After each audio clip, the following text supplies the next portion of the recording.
In a sport that gets better, stronger, and younger every year, that trend continues and takes center stage tonight here in Myrtle Beach, South Carolina. Who will be the next college and pro stars of the future? We are about to find out. It's the ACL High School Doubles and Singles National Championship coming up next. And she fires it down the middle.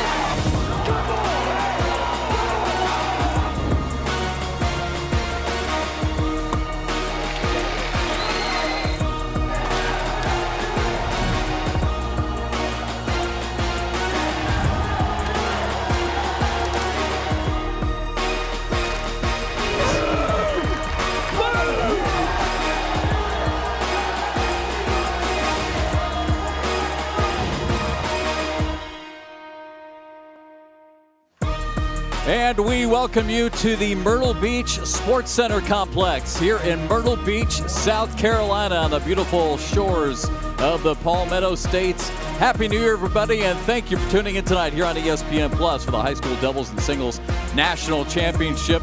20 teams from across the country, the best teams at the high school ranks, are here to compete and try to win a national championship. And with that, we welcome you into the broadcast alongside Trey Ryder. I'm Jeff McCarriger.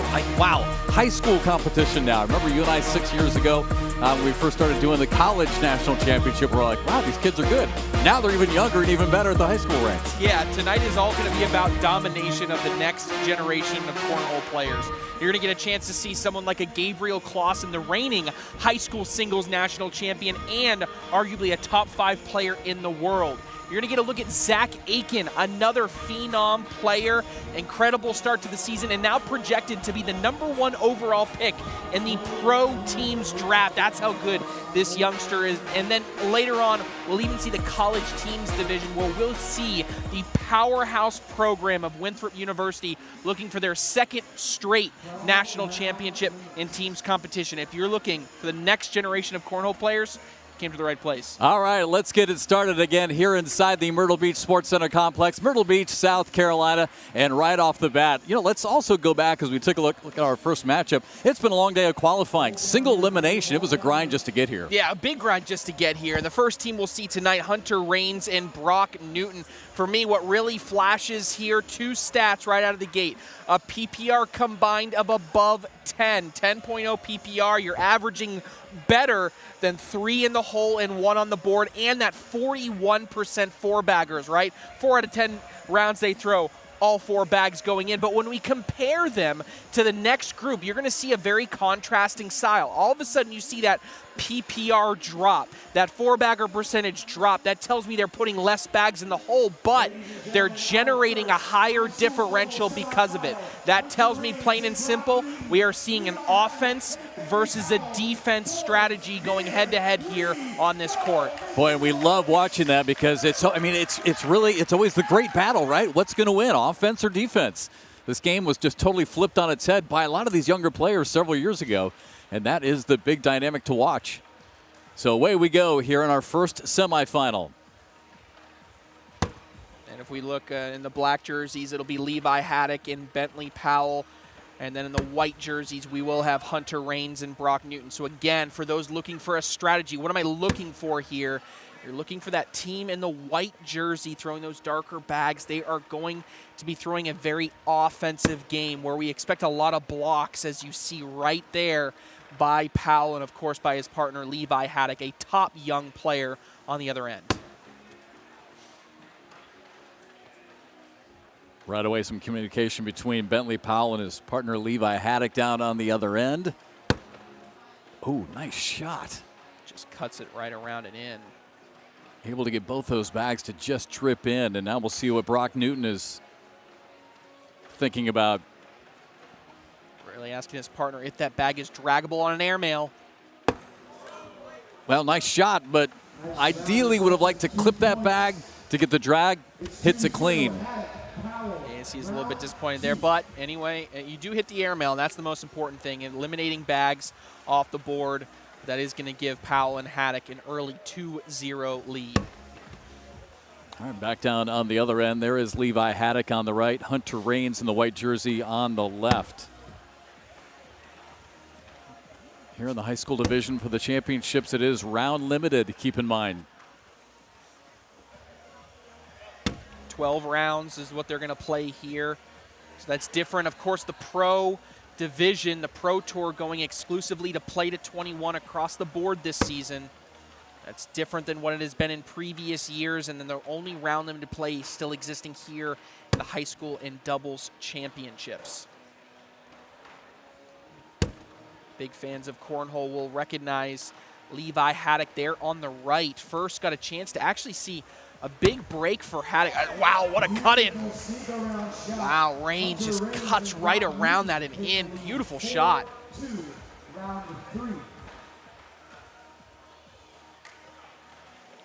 Just sneaks it in. Yeah, he likes it. And a lead change early, 4-2. He likes it. I was just talking about Levi Hatock. Those may have recognized him. Made that big run as an amateur at the Fort Worth Signature Open last season. Among the Pro Tour qualified, there's always amateur spots available for players to qualify through. There were last year, and he qualified as an amateur into that pro bracket, made a deep run. So Levi Hatock certainly probably the most battle-tested of all 4 players that are on the court here.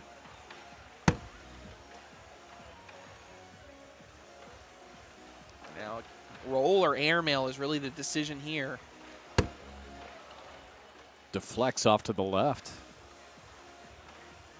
Didn't like where that one ended up. Fast side. Right down the middle. Bullies that one out of play here for Bentley Powell. And that bag did drop, so the decision was taken away. Now you probably see roll here being that's what he's been throwing. Oh, wow. And just sends it off the board. Missed it way right. Wow. That's a big 5 spot, makes it 9-2.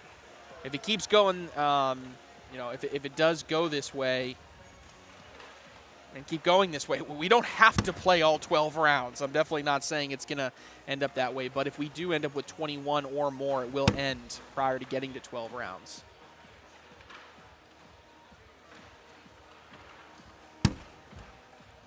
Laser shot by Rains. Boy, now field goal post for sure here for Hunter.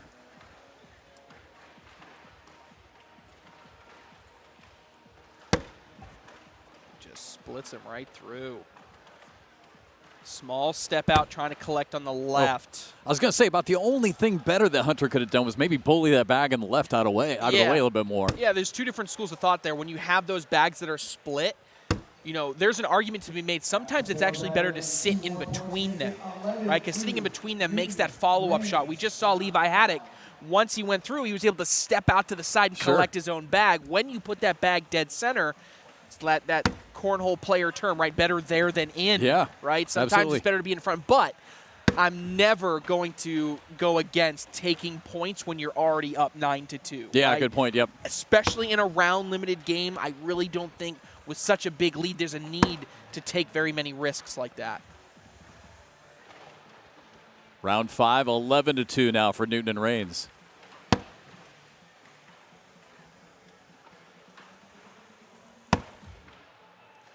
Yeah, Powell didn't like that one at all. He's way off the left-hand side. Because his lane is on the right side for him, that bag becomes really difficult to collect.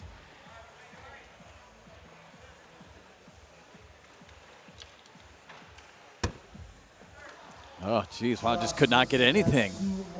Yeah, and it just keeps piling right now. You see the frustration, and this is where an experienced Hatock has to make a statement, right? It doesn't even need to be a big 7 spot or anything like that, right? Make a big shot, put up a block, get yourself a couple points. You know, he's really an elite level player, but you could see the frustration even before the round and even carrying over there. He's almost in disbelief of where the bags are ending up. Boy, and again, a long day of qualifying, getting through the single elimination. A lot of these kids had tough matchups in the quarterfinals before we even came on the air here on the main broadcast. And for it to just so quickly slip away would be so disappointing, down 13-2. All right, from Newton, he says slick here, all right? But he's staying actually stick side. I don't know if that was, unless he was saying sit. Maybe that's what he was doing. You did create a lane, and this is that opportunity we talked about, right? Hit a big shot, get some momentum.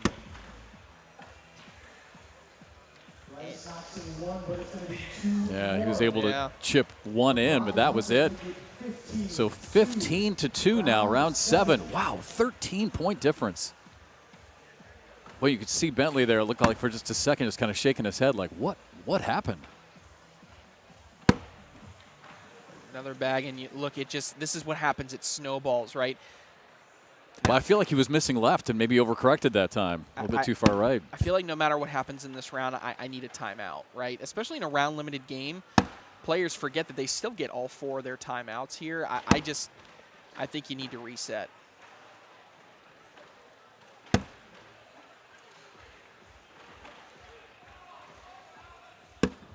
Oh. Hammers that one in.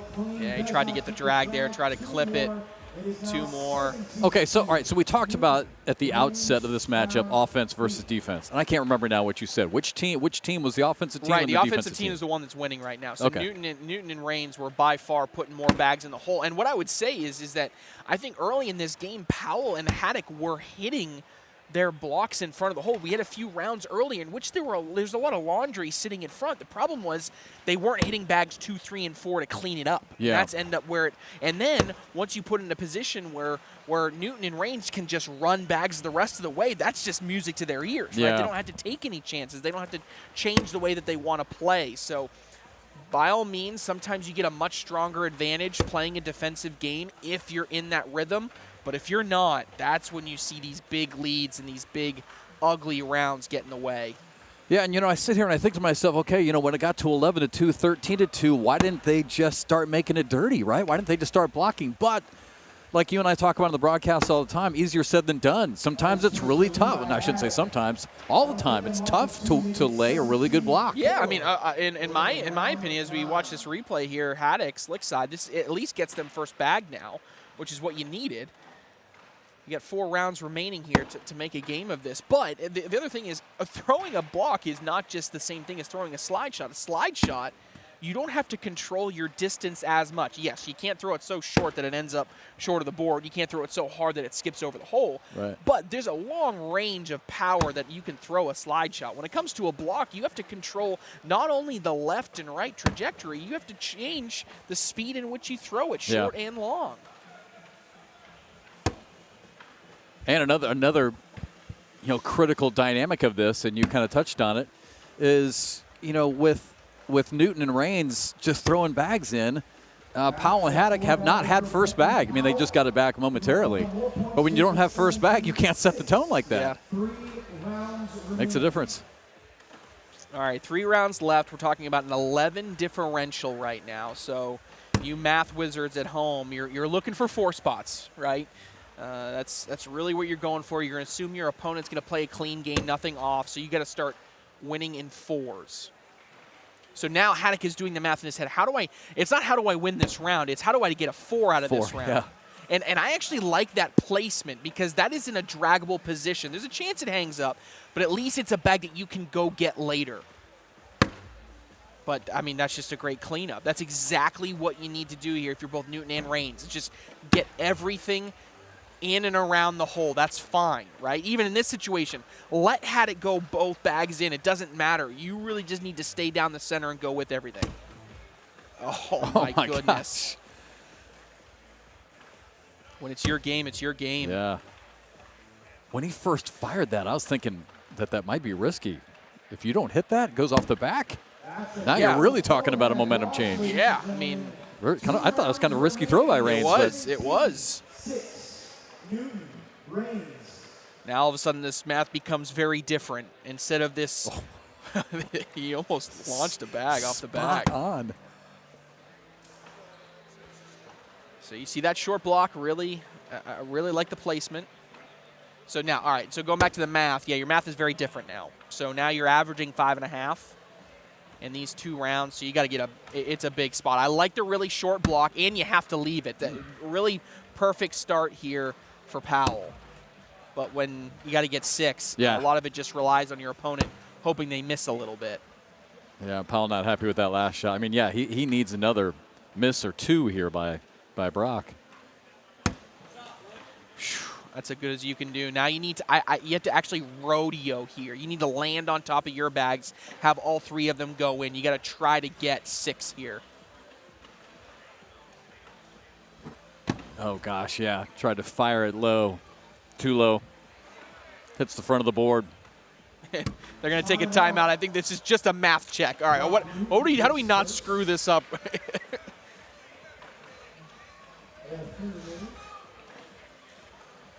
I think they're trying to figure out a way they can win it, right? They may be, but they shouldn't be. No, right? I agree with you. Anything right now is for points, meaning if you lay it on the board, you're going to get 1. If you go in the hole, you're going to get 3. The way you could win the game is an airmail drag. Look, if you're feeling so confident you're up so big, I really don't hate the idea, but if you put 1 on the board right now. For 1 point. For 1 point, you're going to go up 12 going into a game where the maximum you can score in a round is 12. Yeah. I kind of don't hate just laying it up here, but if you want to go for the drag for the win, go for it. They'll get their.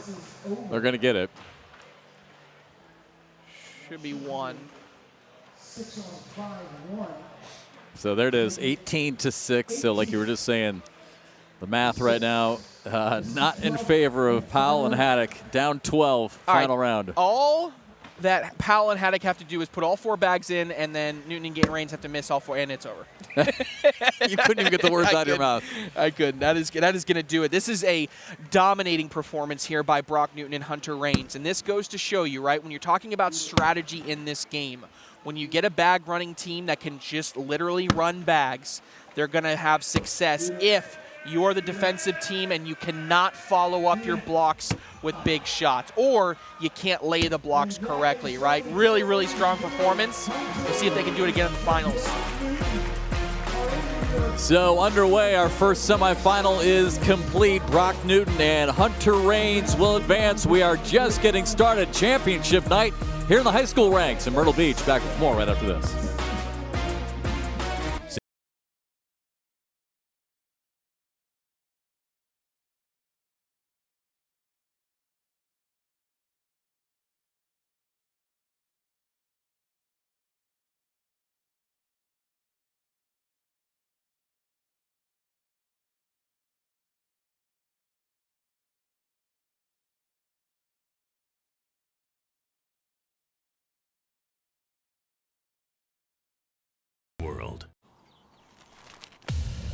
Here's a pistachio, peppercorn flavor. Here's a cashew, Parmesan flavor. Living together in flavor harmony. Do all the nuts, and do all the flavor. Nice. Man, Miller's Ale House really has everything we need. Good food, good beer, plus every sport on TV. Every sport. Every single sport you can imagine. Whoa! Now we're talking. Ladies. They're right. All the sports and great food at Miller's Ale House, where the fans go.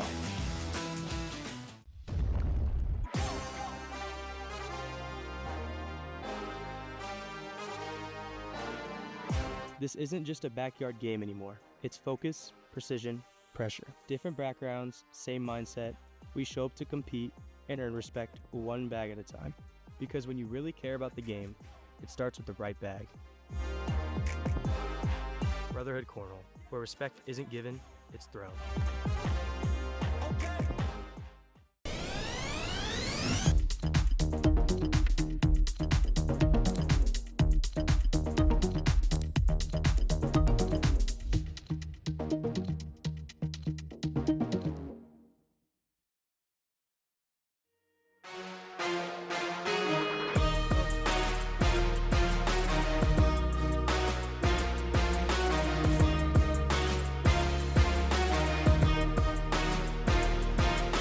Well, some terrific drone footage there of the broadcast courts here inside the Myrtle Beach Sports Center complex. Alongside Trey Ryder, I'm Jeff McCarriger.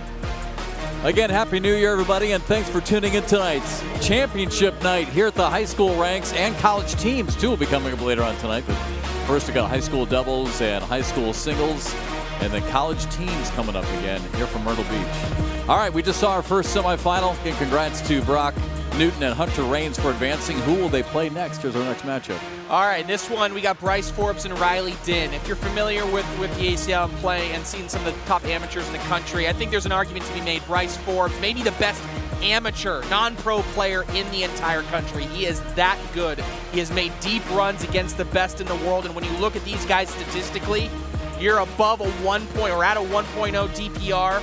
Incredible performance. Now, who are they playing on the other side? Again, some notice here. These guys are going to be the underdogs in this game, right? A PPR significantly lower, almost a full point. The DPR also lower. The four-bagger percentage also lower. So, statistically, we are seeing a matchup in which Forbes and Dinh are going to be the heavy favorites. Now, I would say that the favorites in the last game did not perform, so this is anyone's game. This is an opportunity for both Bryce Forbes to assert his dominance as one of the best amateur players in the world, and a good opportunity here for Shirley and Walston to really make a name for themselves. Oh, and maybe some nerves right out of the gates for Colin Walston as he fires the first one off the rails. Oh, and the second one, Trey, now goes too deep and off. And this is, you know, this is time to, these players are getting the most pressure that they've ever had. And I just talked about Bryce Forbes having the experience, right? It may not be on this exact stage, not a high school championship per se, but he's played against pro players. He's won. We've kind of talked earlier about some amateur players winning their way into qualifying, similar to golf, into some of these pro tournaments. Bryce Forbes has done that multiple times, has gone toe-to-toe with some of the best in the world. So for him, this is a much more comfortable space. Well, right out of the gate, a 6-0 lead. After Colin missed the first two, maybe a little bit of nerves, was able to throw the second two in, but still gives up a 6th spot in the first round. Well, here's Riley Dinh on the left, Bryce Forbes' partner, and Parker Shirley on the right. Oh, a shark fin position here. This may be what we call a bar of soap. Fast side down. He's trying to launch that red bag off. Instead, just launches it in. Didn't put enough heat on that. Yeah, hopped just slightly. And Jeff, this is, oh, and Dinh was feeling aggressive. He went for the and one. He was trying to knock Shirley right off the board. He says, you try to knock me off, I'm going to try to knock you off. Wow. Wow, 5 more points, 11-0. Watch Dinh. This is the and one attempt here. He tries to knock that bag off and go in. You're right. Trying to make it ugly early. 11-0. Yeah, this got a big number quickly. But I mean, it just shows you the level of play. You know, for those of you out there who are maybe new to the game, and like many of us, yeah, you're gonna have bad rounds, right? At this level, you just can't have bad rounds. No. It's so unforgiving, so unforgiving. Forbes didn't like it as soon as he let it go. All right, Walston down the middle.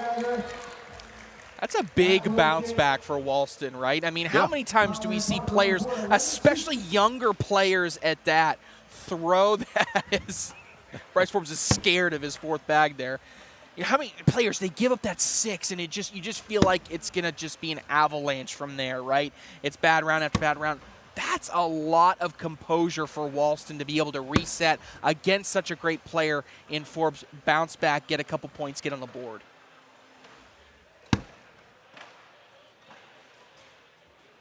Does Dinh go airmail here? No, he's going roll.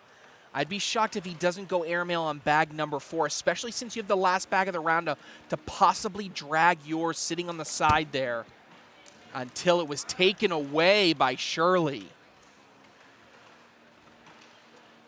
Can he go 2 for 1 here on this left side? No. He goes off the board, hits his and Shirley's in. 4 spot. 1 spot.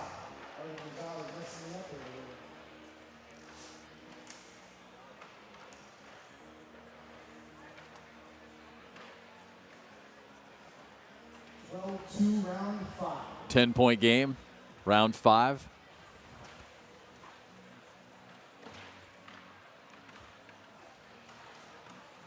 Actually, they're reviewing the scoring, it looks like. Yeah, it should be Trey, one the let's other say, way. what did you see? Point the other way? Yeah, it should be a point the other way.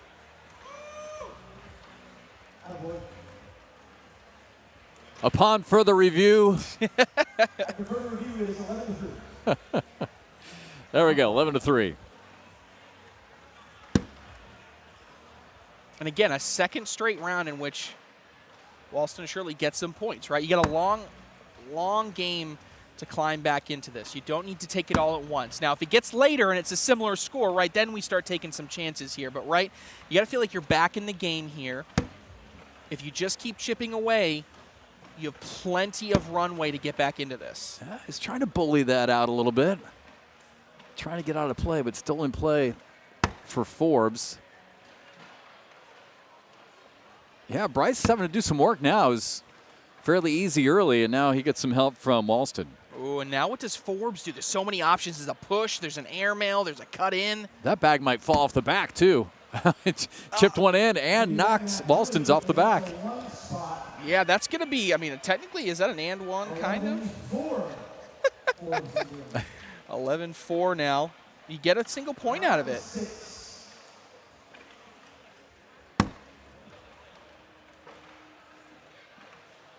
Dinh here tries to cut around, but no cut action on that bag. All right, so Shirley with an opportunity now to get that bag back in play. Helps it a little bit. Dinh, good shot down the middle. Shirley, again, trying to do work. Can't clip his own bag. And now he's got to go get it. Oh. Wow. Will they get help here from Riley? Riley Dinh was just trying to sneak in that left side. There's a risk to that, right? If that bag, you just give it a nudge and it doesn't fall, All right, it could be. Look at this. I mean, this is not terrible now. Round 7. We still got. I mean, we're only halfway through. It is round limited, but 12 rounds halfway through. This was what 6-0, 11-2. It's a really good bounce back here by Walston and Shirley. Yeah. Oh, and that's the worst case scenario because not only did you miss, but you pulled your bag out of the hole, and now that bag moved again right there for Forbes. So this could be a 4 spot the other way. All of that momentum that you just started to build could be gone here in a single round. Oh, nice shot there by Bryce to collect. Ugh. Colin trying to see if he could maybe grab that corner. Can't do it. And now Forbes just hammers it down the middle. And just like that, a 4 spot back the other way. And signature hat under the sweatshirt hoodie. That's Bryce Forbes locked in now. Dinh gives an opportunity to Shirley.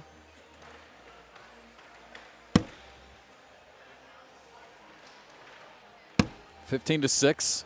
Still not over yet. Round 8.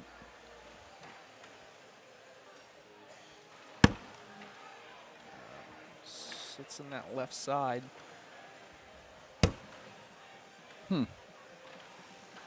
Say there's a roll lane up the center for both players. They can kind of hop over that seam between the bags. Third bag for Shirley. Flops back down off to the left. Anything here is for points. On the board for 1, in the hole for 3. Oh, almost went off. I'm surprised he didn't, and maybe he did, maybe he just missed. I'm surprised he didn't attack that right side. I think he was trying to. I think because he had the right to left cut. Just missed it. It just didn't cut.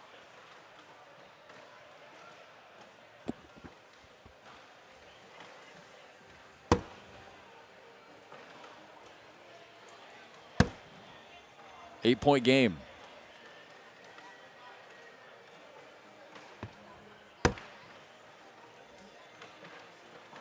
Now, is that bag pinned is the question. Oh.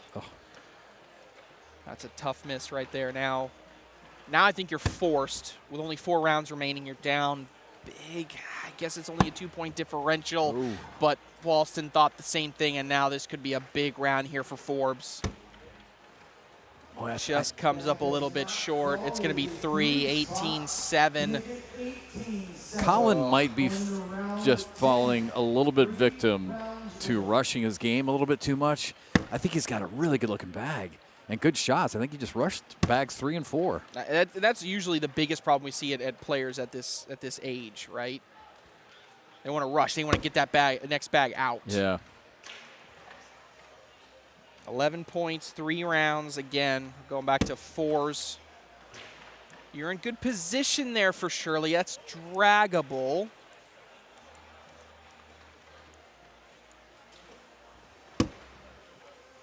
All right.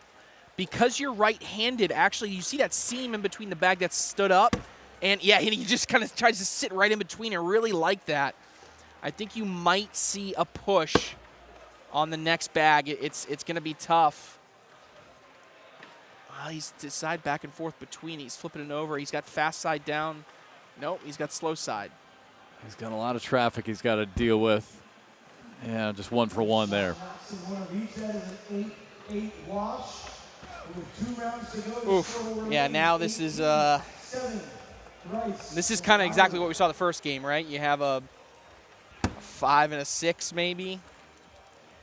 Yeah, this round will tell us everything we need to know. And again, Walston just fires it off the back.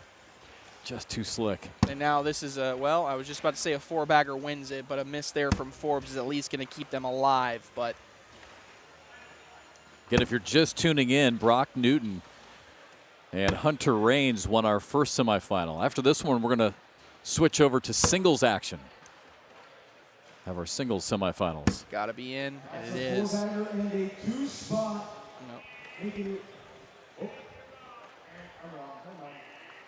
Well, Forbes and Dinh, you thought would be the favorites. The favorites did not win that first semifinal, but flexing their muscles here in this final round of our second semifinal. Yeah, so at this point, and that is going to do it, right? Bags in, they're going to advance. Well, yeah, I mean, I think to your point, you're seeing 2 teams that came out and put on a clinical performance, right? And so it's going to be a battle in the finals of who is more clinical. I really think both players were locked in. I was really impressed with Bryce Forbes. I think he got almost a little bored in the middle, right? And so because of that, he had some bags left and right. But at the beginning of the game when he needed to be locked in, he was. And at the end, he was as well. So he's going to be tough to beat in the finals. Yeah, it'll be a great finals matchup. When we come back, we'll switch over to singles semifinals, national championships on the line here tonight to Myrtle Beach.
so much for taking time. As we look back, last year, high school singles national champion Gabriel Clawson there, holding up the trophy. That started a really incredible run at the pro level. Well, folks, guess who's back? Gabe Clawson trying to make it back-to-back high school singles national championship, but he's going to have Zach Aken in his way. This is going to be a really fun matchup here, Jeff. But Gabe Clawson, I have him as one of the top 5 players in the world right now. That's how much I think of Clawson. Well, in my preseason top 10, I think I had Clawson 3. I think I had Zach Aken 10. So, yeah, these are two guys that are highly regarded as, if not in the top 10, Aken right there on the outside looking in. And this could be an epic matchup here in our first semifinal. This could easily be for the national championship as well, but they will meet here early in the semifinals. And Trey and I were joking during the break that it's a good thing this thing is limited to 12 rounds, otherwise we'd be here until midnight. Yeah, they'd throw a lot of bags in the hole. That would be a long time that we'd be watching these guys. And we talked to them, how often do you guys play? And we got some information right before. They said, every Open thus far this season we have played except for one. So they play each other a lot. There is no mystery between what we're going to see here. I would say both players here, Jeff, very balanced attacks. Both of them have every shot there is, right? They can hit the roll. They can hit the airmail. They can cut around bags. They can hit the bar of soap. Whatever it is, they can hit it, right? It's just about picking their shots and their opportunities right now. And so you're going to see two of the best shot makers in the world going head-to-head. Well, Gabe with an outside chance here of maybe picking up a couple of points. We'll see what happens here on the final bag for Zach Aken. Oh, and now 2 off to the right. So Gabe's got a chance potentially here to pick up 4. And yeah. Wow. That's exactly what he's going to do. Yeah, looking at our top 10s, Jeff, I had Gabe Clawson at number 2 right now. And I did not have Zach Aken. I think I had Zach Aken at like 11. He's right there for me. Yeah. And then I'm trying to pull, here's yours. You had Clawson at 3, yeah, and Aken at 10. So it's tough. I mean, tough doing those preseason picks. I remember when I got to number 10, there was about 3 or 4 guys that I didn't want to leave out. And I just kind of picked Zach Aken over 3 or 4 guys I could have had there in the top 10. And just to tease pro teams this season, pro teams having a little different flavor. Obviously, 10 teams have been sold, right? We have team owners now, which is really, really exciting. And I was looking actually at your top 10, Jeff. 9 of your top 10 were franchised as 2 franchise. Each team is getting 2 franchise players to kind of start their team, and then the draft that we'll have Saturday night, 6 p.m. Eastern on the ACL social media channels. That is that's where we'll draft the rest of the teams. So Mark Richards, your top 10. I'm going through this. Mark Richards franchised by the Georgia Sliders. Jamie Graham, Carolina Coasters. Gabe Clawson, who we're seeing right here, is a member of the Texas Bully Baggers. Logan Chamberlain, also Texas Bully Baggers. Ethan Walker going to the Chicagoland Spinners. Gavin Cano is the Las Vegas High Rollers. Colin Hodette joining Ethan Walker on the Spinners. Tony Smith joining his partner Mark Richards, of course, on the Sliders. Cash Chamness joining Gavin Cano on the Las Vegas High Rollers. So the only player that is not in your top 10 that is not franchised so far is Zach Aken. And I think, Jeff, that's why so many are pegging right now Zach Aken to be the #1 overall pick on that draft on Saturday. Final bags of the round here for Zach and Gabe. Oh my gosh. Zach frustrated, leaks off to the left. Gabe takes an extra second and sneaks it in on the right side. Big shot again for Gabe Clawson. Picks up 4 more to make it 8-2.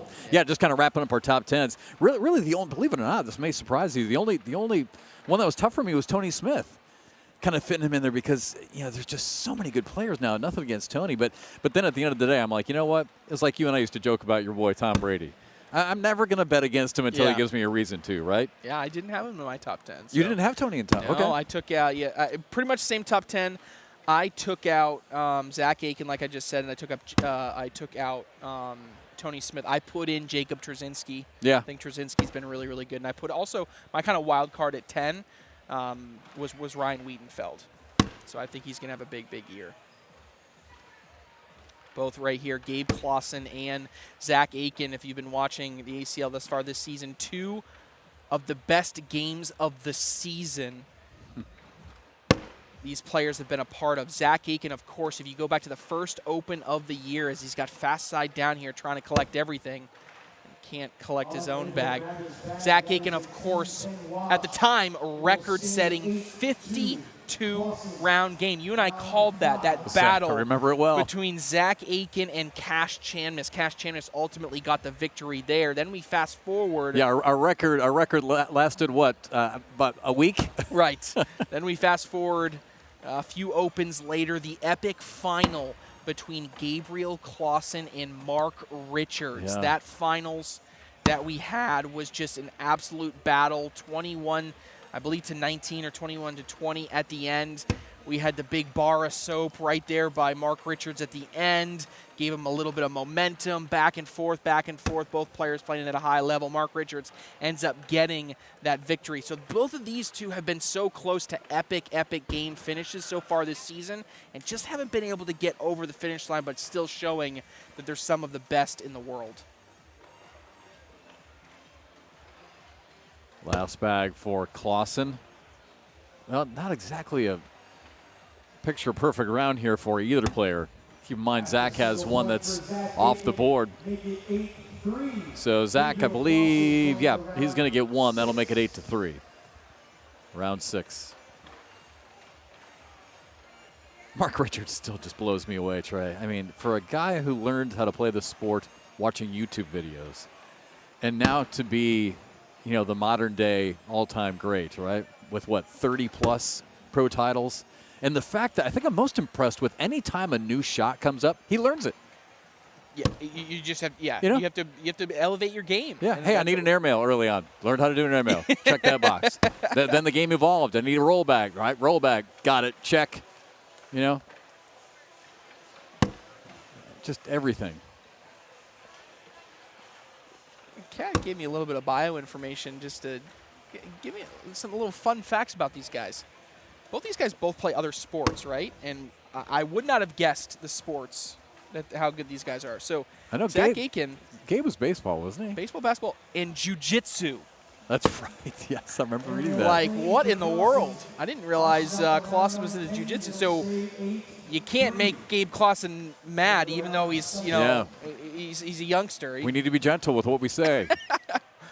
Clean airmail, you wanted to drag there. And then Zach Aken, a big bowler, the #2 bowler in the state of South Carolina when he was 9. We've had a few of those in the sport. Jordan Powell was a college bowler and really very good bowler back in college. These players also represent kind of the premier player, or one of the premier players for their sponsored bag companies, of course. Gabe Clawson there on the left. BG. His preferred bag is the Kingslayer. And Zach Aken on the right. Cornhole scenario, throwing a lot of copycats this year. That's what's cool about Cornhole, too, is you get these, you know, we just talked about pro teams, right, and actually forming a team, but you also get these allegiances with bag companies, right? Yeah. And so players want to be like Zach Aken, so they get Cornhole scenario. They want to be like Gabe Clawson. They want to be like Colin Hodette, and, you know, Brotherhood Cornhole is a big sponsor this weekend. Shout out to Brotherhood Cornhole. And, you know, some of their top players. We just saw Spencer Fabianar last year win the college singles national championship. He's been a big Brotherhood player this year. And obviously we talked about Colin Hodette. We got Gage Landis. So there's a lot of cool allegiances to the various sponsors of these players. Zach with a lot of bags in play here. Oh, my gosh. Gabe Clawson.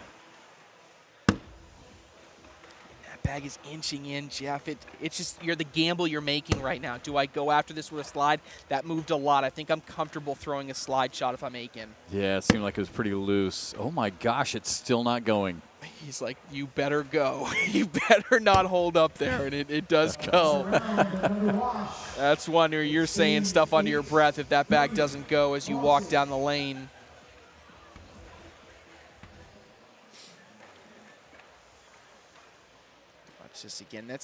It's just such an underrated shot because you're collecting your bag, but you have to have enough power to push through your opponent at the same time.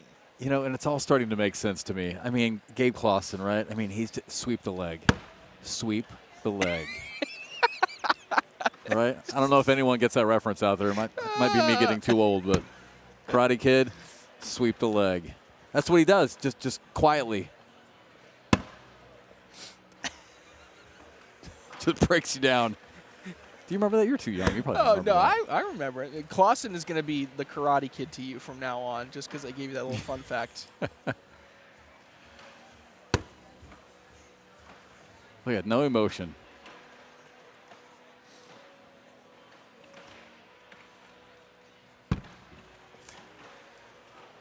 Zach just frustrated this entire game. Just looked over here at us and just shaking his head. And I'm not seeing any frustration on the face of Gabriel Clawson. Something similar that we saw. We talk about round limited play, right? Back when the Pro Tour had round limited matches, we look just to last year first signature of the season. So this exact same event at the pro level last year, we were in Fort Lauderdale, Florida. That entire event was round limited. Who won that event? Out of anybody in the building, not just junior players, not just high school, but of the best pro players in the world who won it, Gabe Clawson. Round limited play. This kid is tough to be. I shouldn't even say that. This kid's tough to be, period. Doesn't matter what the format is. That one's on me, folks. I was going to say as he fires one to the front of the board. That one's on me.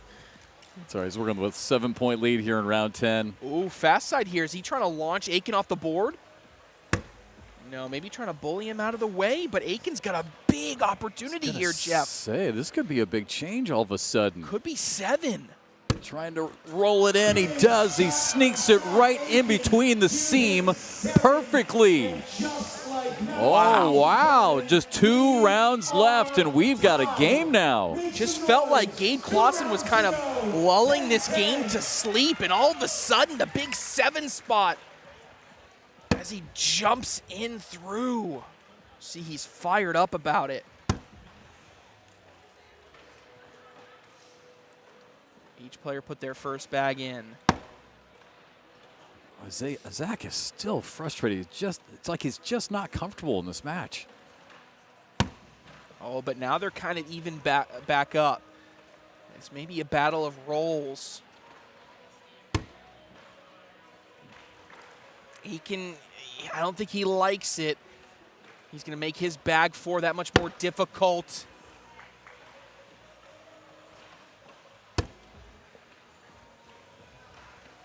Yeah, again, he's still just not comfortable the way the bag is coming out. And Gabe just kind of goes in behind.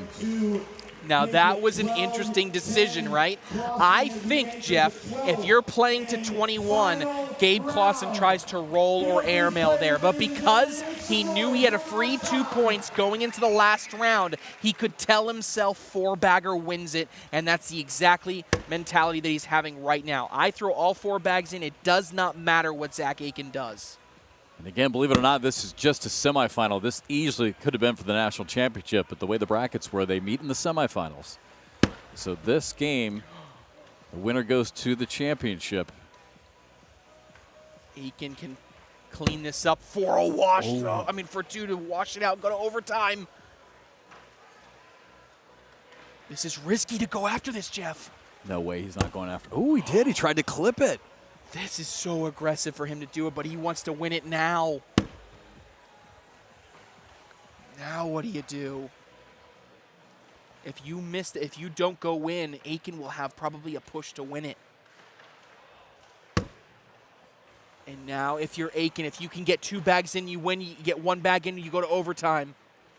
Last bag of the round, and he hits the airmail over the top of the bags and in. He will get 2. And we are going to go to extra frames.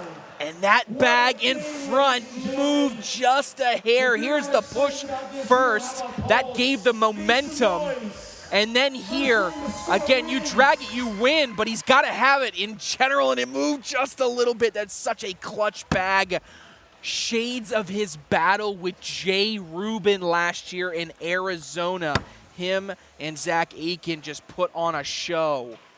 All right, sudden death. Here we go. Round 13. First round of overtime. Oh, and does Clawson think he can bully? Right? I think what Clawson wants to do, that bag on the left by Aken, if it can be pushed out to the left-hand side away from a collectible position, it could win it. He does do that, but oh, and it was a foot foul. Oh my gosh. Yes, we haven't mentioned the officials tonight. Michael Gonzalez, one of our 2 officials, and yeah, sure. Yeah, if you want to play that, Corey Russell, our producer tonight, he might actually have the footage. Man. All right, Michael talking with both players. Here it is again. Oh yeah, the follow through right there on the line. Oh. Ugh. Oh man, that stinks. It's the right call. It just stinks for the situation. So the bag in his hand obviously was taken away. Oh, and one though. Wow. You had to have it.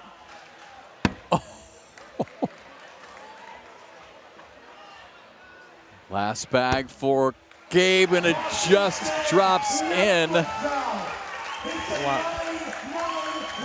But that is going to do it. Yeah, with the score, Michael Gonzalez, again, our official, confirming this one is going to be over with the foot foul. It erased just enough points off the board, so Zach will get just enough to win it and advance into the championship. Wow, what? Just a heartbreaker. Absolute heartbreaker.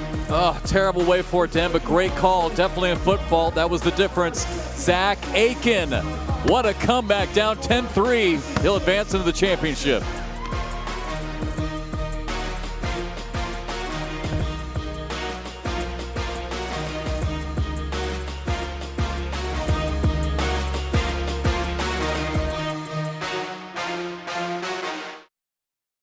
And we're live at the beach, following one beacher leveling up in her hero's journey. This is Bridget, paperback writer, finally with a moment of peace. And she is locked in on her beach read. Looks like paper beats metal. Do I smell bookworm? What a leap! Dusty. I don't think she noticed. Is that a mime? I believe that's a Frenchman asking for directions. Now that's how you beach with the best in Myrtle Beach. Stay beachy, everyone. Plan your best beach vacation at visitmyrtlebeach.com.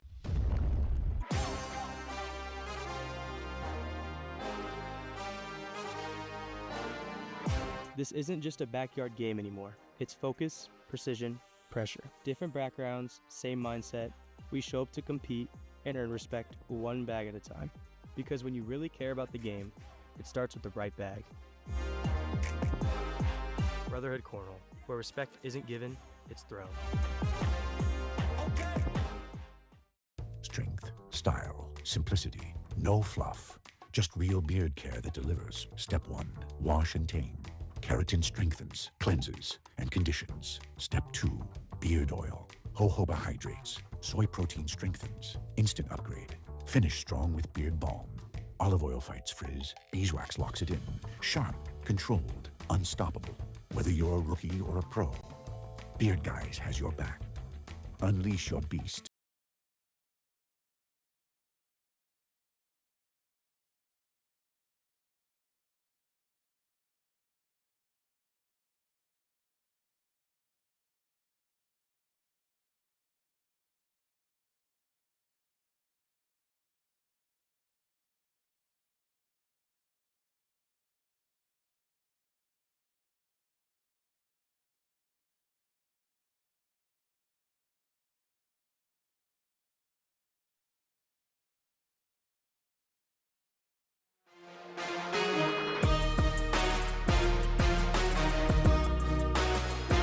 More drone footage of inside the Myrtle Beach Sports Center here in Myrtle Beach, South Carolina. Alongside Trey Ryder, I'm Jeff McCarriger. We're getting dizzy watching that camera go around in circles.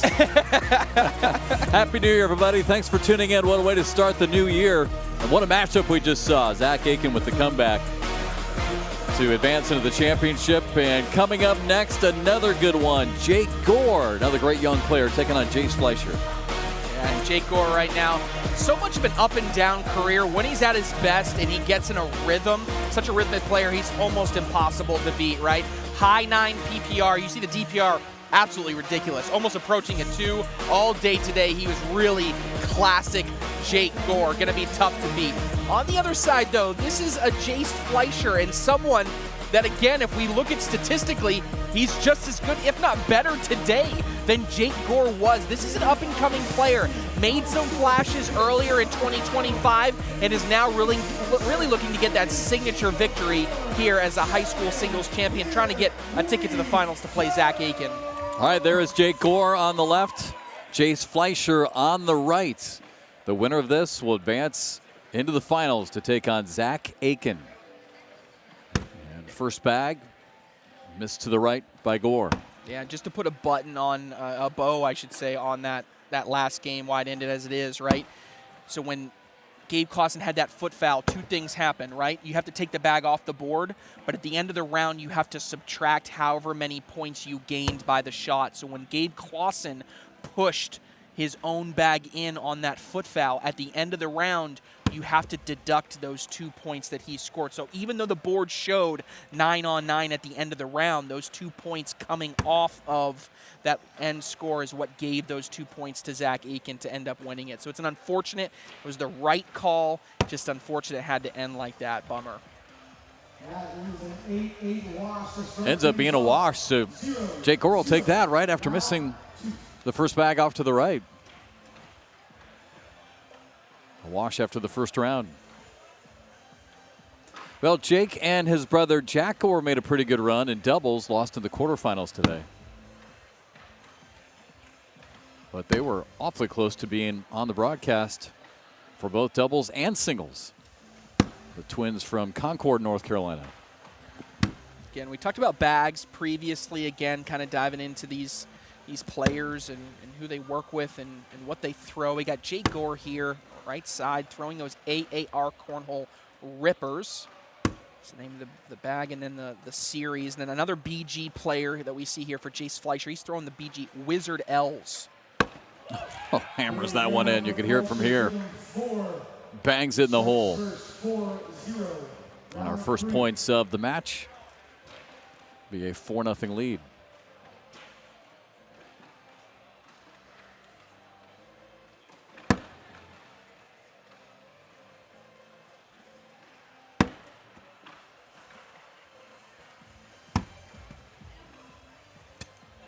Jace Fleer on his bio. A quote you live by. I don't have a quote. Straightforward. Of course, Jace Fleer winning the doubles national high school championship. So he has already that doubles, looking for that signature victory in singles to really propel him as one of the top individuals. And right now, Fleer building. Round 4. 6-0 after that 4 spot the round before. I think one of the greatest quotes, I can't remember who it was last year, something like, all I need is my wife, cornhole, and Mountain Dew or something like that. Remember there was some crazy, we're like, that needs to be a sponsorship. Oh, that's that long roll that so many players throwing a roll that's going to bounce. You have to kind of choose, right, if you think about it, you know, how you would bounce a ball, right? If you wanted to skip across the floor, right, you throw it at a lower angle and it's going to travel further on the bounce, but it won't go as high. Same thing here in cornhole. You throw it higher. If you're trying to get over a large pile of bags, you may throw it higher in the air to get more of a bounce, but that last bag with how far you have to skip, it's really coming out like a skip shot right there for Jace Fleer and why he keeps building this lead. Oh my gosh, look at this, 15-0. You know, you and I were talking earlier off the air about Jake and Jack and the run that they made in doubles, and it came kind of to a shocking end in doubles. You know, Jake just really was struggling. And it almost seems like that's kind of carried over here into the singles matchup. Down 9-0 here early. We'll see if he can turn it around. Yeah, we kind of talked about that off air, right? Anytime you get brothers playing together, it's going to come with the good and it's going to come with the bad. Yeah, really right? good or really bad. I Yep. mean, just when you get mad at your brother, it's getting mad at its sibling is a different type of mad, right? Yeah. And so sometimes that can carry over. We've seen brother teams be very successful and also hate each other's guts. We've seen husband and wife teams love each other off the court, don't love each other on the court. That's funny. Well, opportunity there for Jake maybe to get a couple points. Couldn't do it.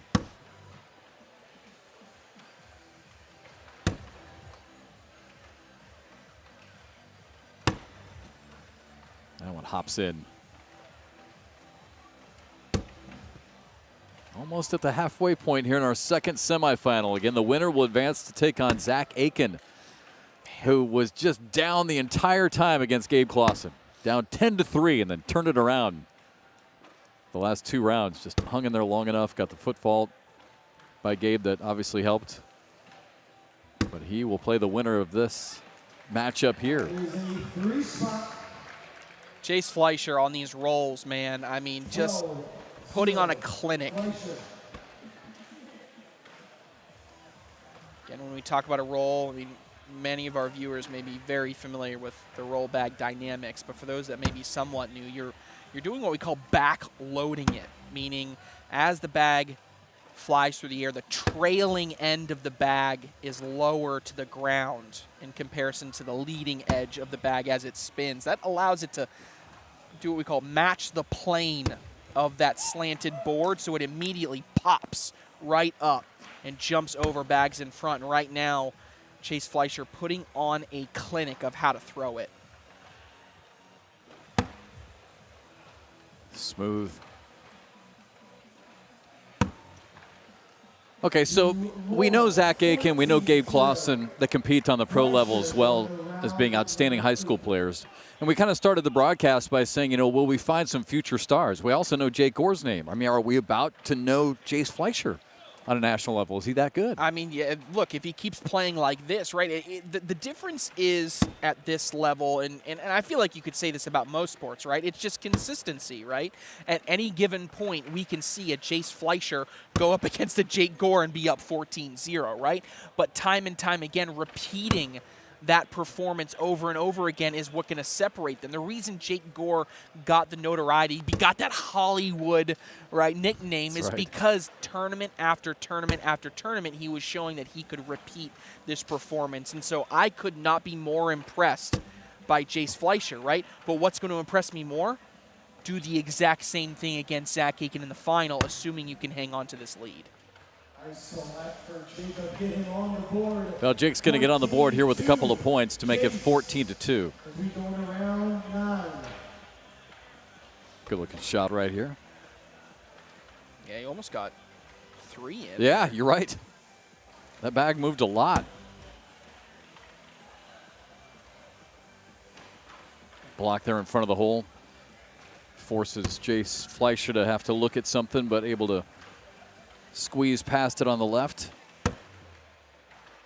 Side-by-side good positioning, but this is where Fleer has been so deadly, is on this roll. And it's just automatic right now. Automatic. And now you have the cut angle on the right side. I mean, he's just locked in. Now Gore may think about trying to launch this. That bag is a little bit elevated. He could try to throw this off the board. And he ends up hitting his own off.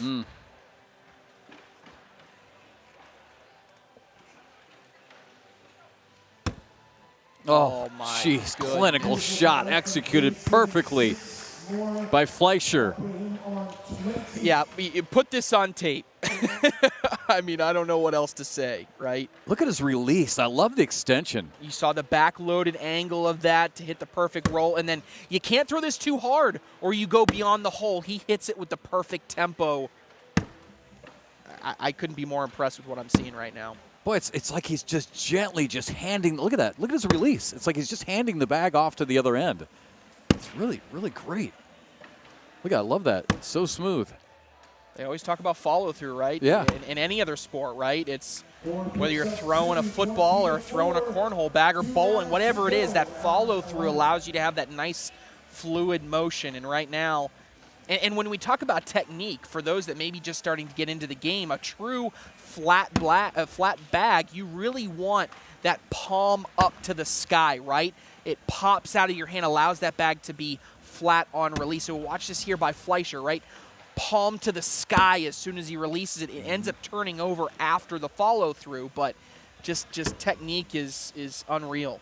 There's a great look at it right there. I remember that was one of the early things you told me too. I mean, follow through to the hole, right? Look at this. Well, that one's a little bit quick. He was trying to flip that one and to finish this one. That's exactly what he does. But wow, good-looking player.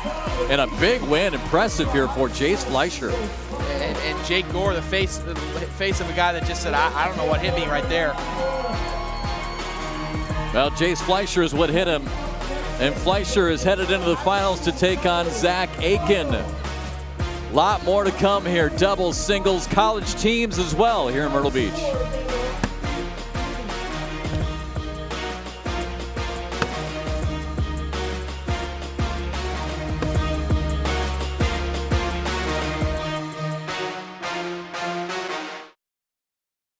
Out here, there are no half measures. Doing it right is plan A and plan B. You need equipment that's up to the challenge. All day, all conditions, all year round. Welcome to Miller's Ale House. Hey, would you mind? I always sit here during the games. It's my lucky chair.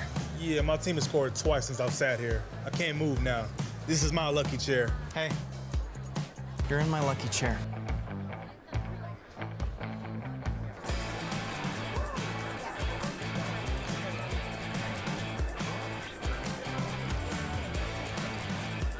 Miller's Ale House, where the fans go. Almonds like this, ranch flavor. Cashews like that, buffalo flavor. This plus that is flavor harmony. Do all the nuts, and do all the flavor. Welcome back to the beach, where one super-powered father gave a whole new meaning to SPF. Here's Vacation Dad Tommy No-Tone Jones setting a daily record for sunscreen application. He's got reflexes like a cat. Amazing speed. Let's take another look in Now that's how you beach with the best in Myrtle Beach. So long and beach easy. Plan your best beach vacation at visitmyrtlebeach.com.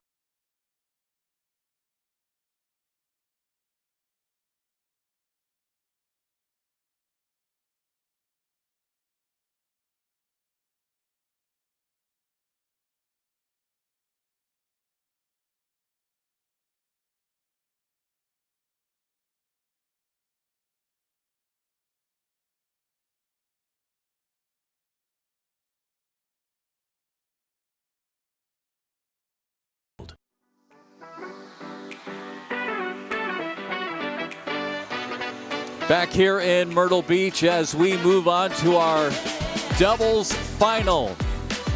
We are just moments away from handing out our first national championship of the night. Again, high school doubles. Great walk-up video there to the main broadcast court here inside the facility. There's Michael, one of our officials. All right, let's get to our matchup here. Brock Newton, Hunter Raines, Bryce Forbes, and Riley Dinh. What do you see here? Yeah, I think the really critical part here is going to be limiting Bryce Forbes, okay? If you can do that and run bags like you did in the first game, I think that Raines and Newton can have a really strong shot in this one. I was very impressed with what I saw. But you can't be that much different than what you saw in the first game. And there's your clear opportunity, right? You can start this game with points. Second bag here for Riley.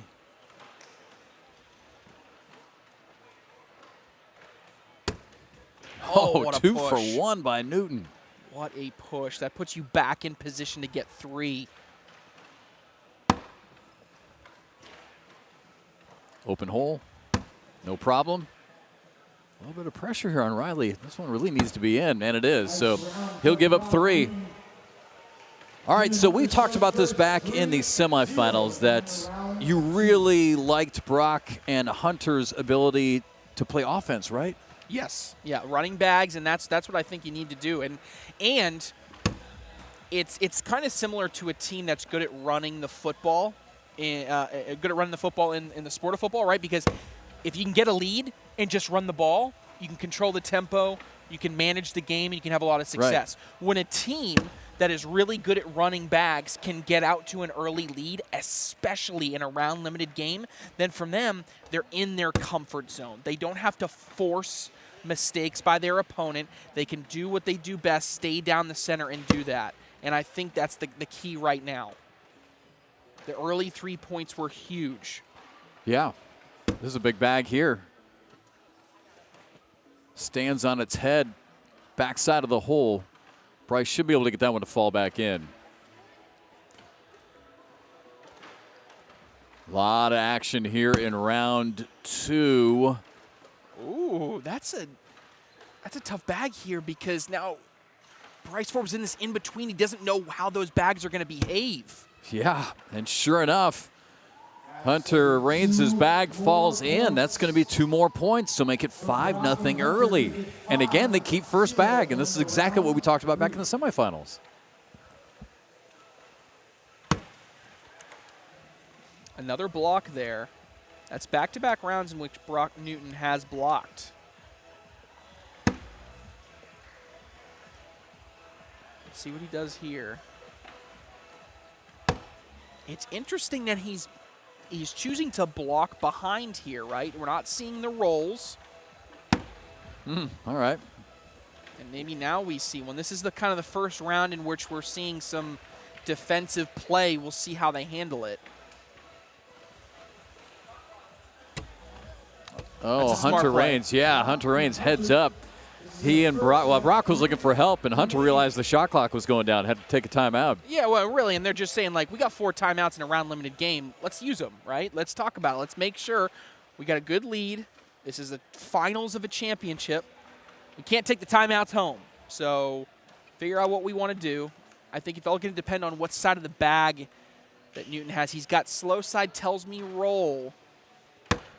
You were correct as it lands on top of the pile.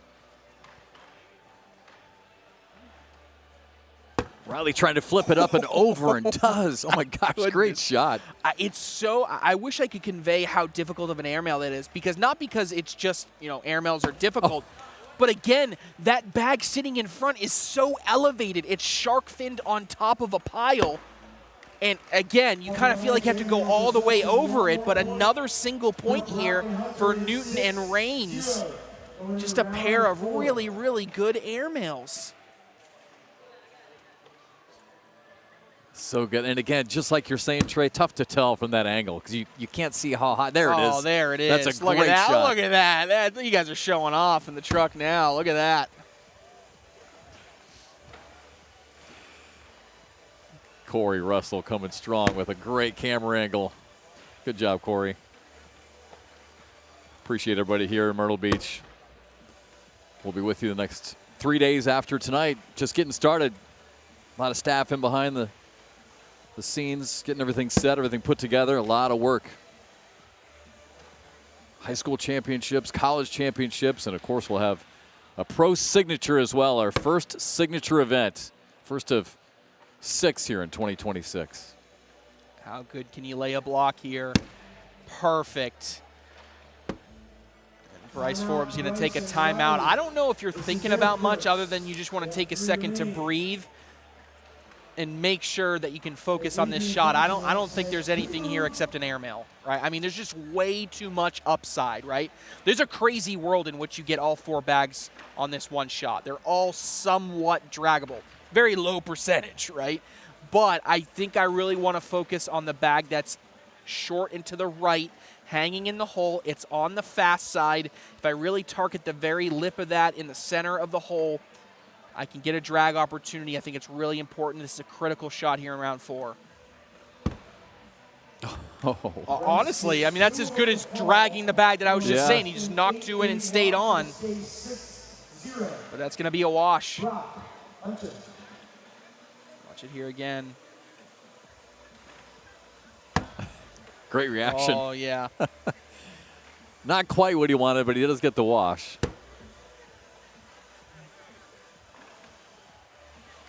So 6-0, round 5.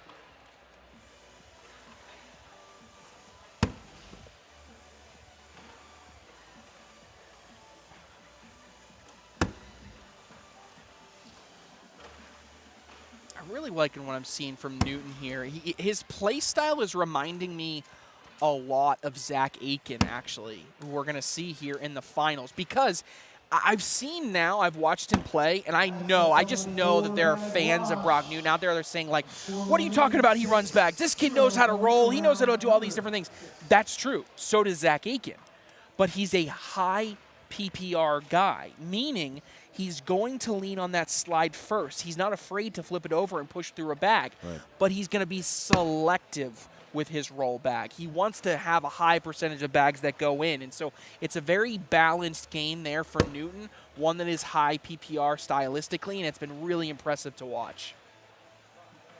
Now watch this round here. Hunter Rain's first bag. You can see a little high left. Forbes in that bottom left corner. And about to toss his second bag. Oh, just trying to spin that one in. Hit a hard airmail. And too deep.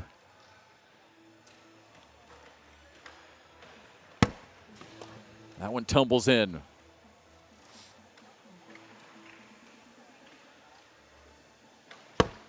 That time he hits it. I think same thing really here. Yeah. And again, remember, Forbes got one off the back. And that's okay. One in front. I mean, the worst you're getting right here is giving up a point. That's at worst. I know you're going to get a point. Yeah. That's a single point. That's going to be Brock Newton and Hunter Rain 7-0. So midway points here in our doubles final. Boy, the nerves have got to set in here at some point. Brock Newton, Hunter Rains, you know they're feeling it now. Halfway through, high school doubles national championship on the line. Just 20 of the top high school teams in the country here this weekend at Myrtle Beach. Best of the best here at the high school level.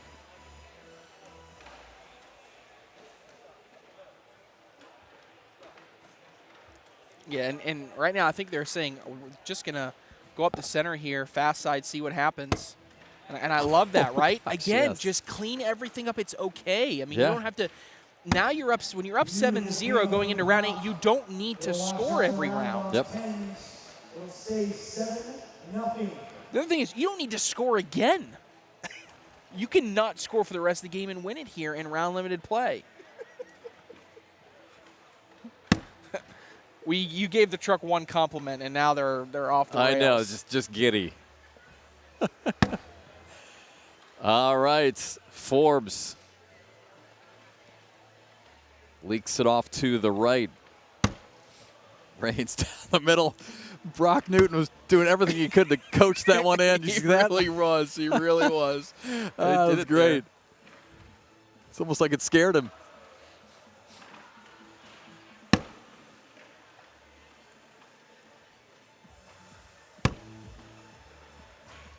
And you know what? You're disappointed you bled one out to the left, but guess what?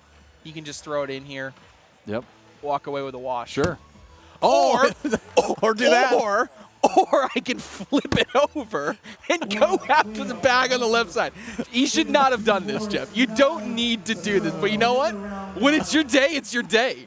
It doesn't matter. What a bag. 9-0.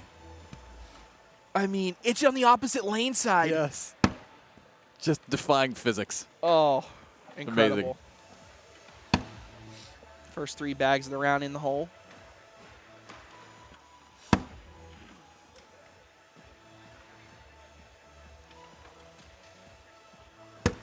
Brock Newton, Hunter Rains, 4 rounds away.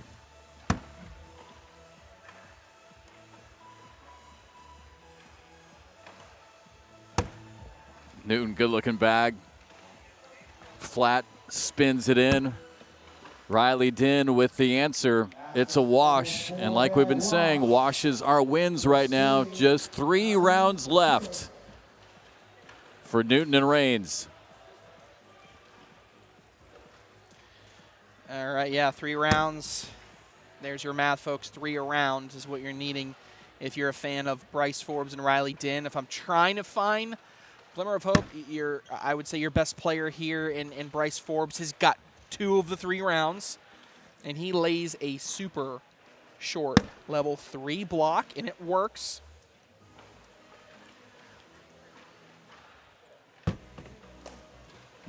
Still somewhat neutral. You kind of went off there. You're not in a giving up points position quite yet.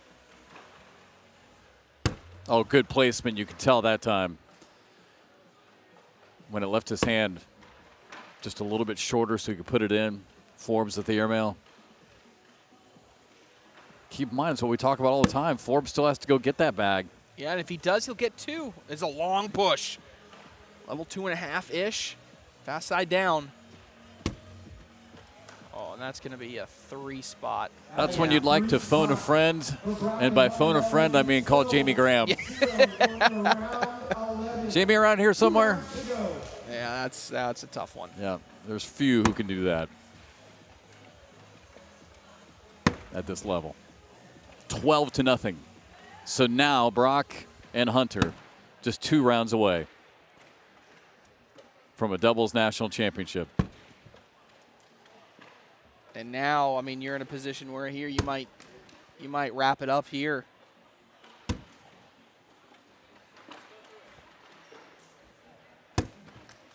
And that's gonna do it. They can play the last round, but that's gonna be a single point, and that's all they needed. Look at Brock Newton flexing it out. 13. You can't score 13 in a round. So round number 12, this is gonna be all she wrote, folks. 13-0. What a performance! Honestly, look. Did I think Newton and Rains had a good shot to win this game? Yes, but I did not expect a 13-0 blanking. But Jeff, here are your new national high school cornhole champions in doubles. Wow. How about it? What a performance for their first time on this big stage. We talked about future stars. This could definitely be 2 of them. Brock Newton and Hunter Rains, your high school doubles national champions. I don't know who I'm more impressed by, right? I mean, Brock Newton, I think, for most of the broadcast for me was one that was showing a real tendency to score some points, but Hunter Rains going up against Bryce Forbes just absolutely picked him apart in that game. They were so complimentary to each other. And the only thing Brock Newton didn't do right is hold the trophy the right way. Everything else he did flawlessly the entire day. Oh, don't go anywhere. Coming up next, it's our singles championship. Zach Aken, Jace Fleer. It's next.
Hey, Jake Brandon getting the crowd on their feet to the YMCA.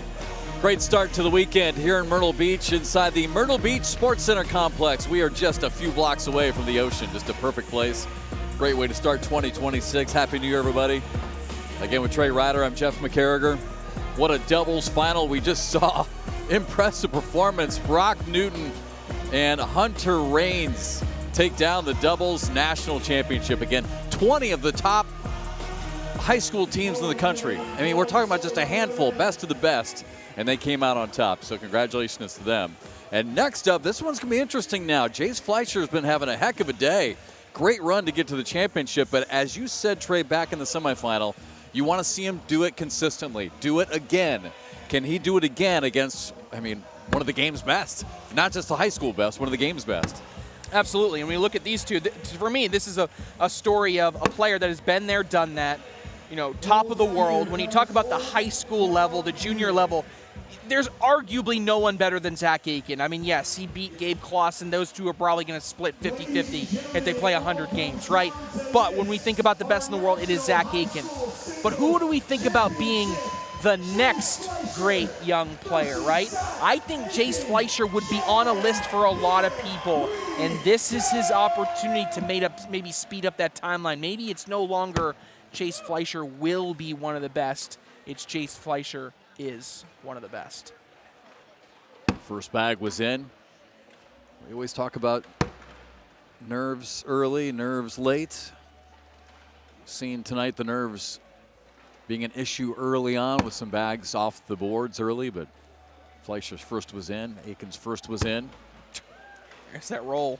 I mean, just automatic. I think that for me, if I'm Zach Aken, I'm almost telling myself, I don't want him throwing that. I'd rather run bags all day, because right now, Jace Fleischer, I mean, come on. Are we serious? He just plugged. I mean, that was a manufactured 4 points. Jace Fleischer could not have walked down the other end and placed that last roll bag, and he earned the 4 points by plugging the hole. I mean, you couldn't do it any better. Oh my God! I mean, he left Zach no choice. Right, Zach. I mean, Zach did exactly what he had to do. In that situation, you can't throw the airmail because you're probably going to trampoline. For me, go he had off. no choice. You have to go hard up the center with slick side, and it fell poorly. Oh. Well, terrific start, obviously, 4-0. Well, you know, let's go back to the semifinal, and we're seeing the same frustration on the face of Zach Aken that we just saw 15 minutes ago, right? Down early big, down 10-3 late. Yes, he got some help from the foot foul, but still, Zach able to come back and win that one.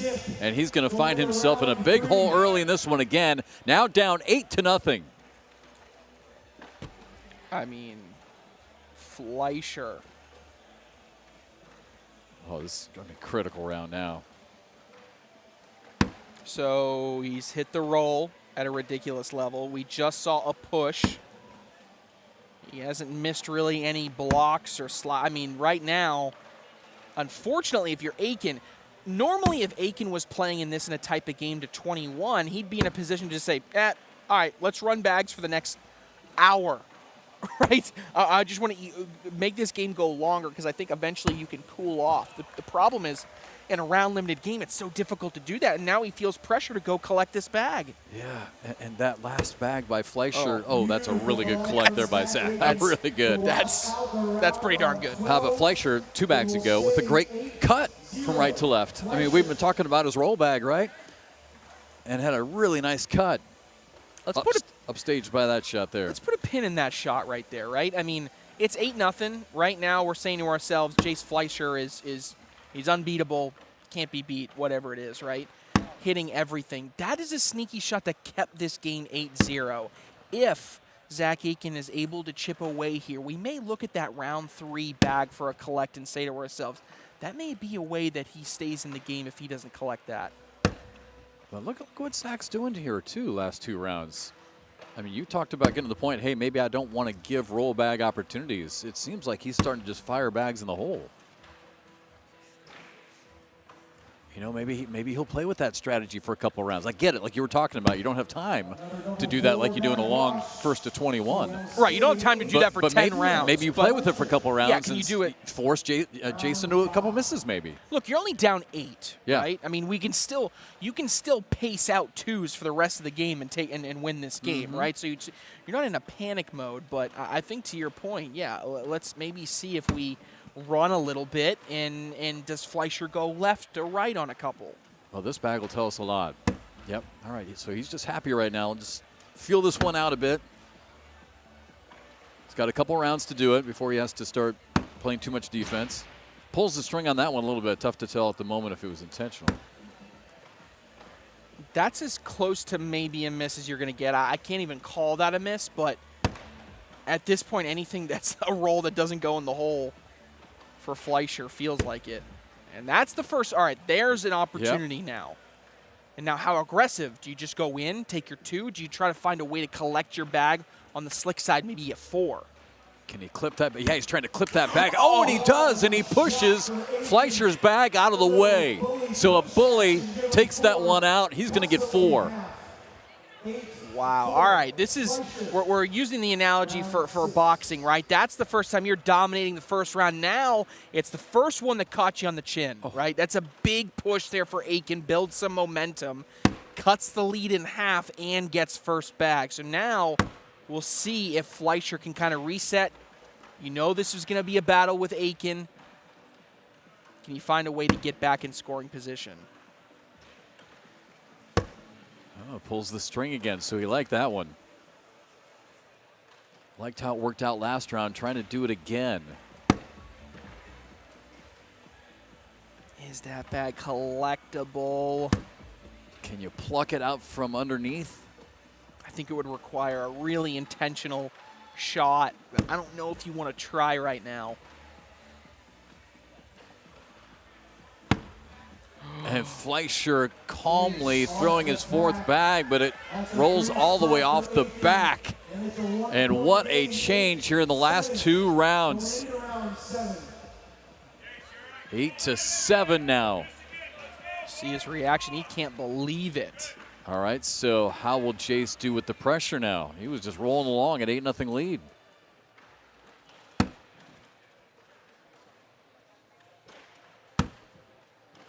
And see, all right, now what did Fleischer do? All right, I'm not having any more of this. Right? You were getting back. Let me start throwing my roll back a little bit, please. I mean, look, that's what he's doing now. He's kind of using that as a bumper he can just kind of roll over the side of.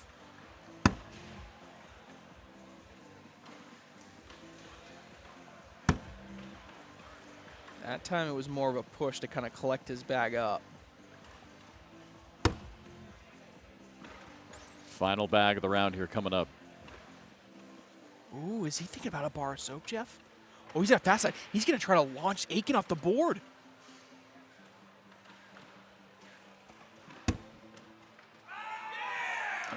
He kind of did, but he flew his off the back, too. Yeah, so it's going to give 1 to Aken. So is that a bar of soap where the soap lands on your foot? Yeah, you just slip a little bit. Ow, ouch. Yeah, I'm trying to see what happened here. I mean, technically he did get it.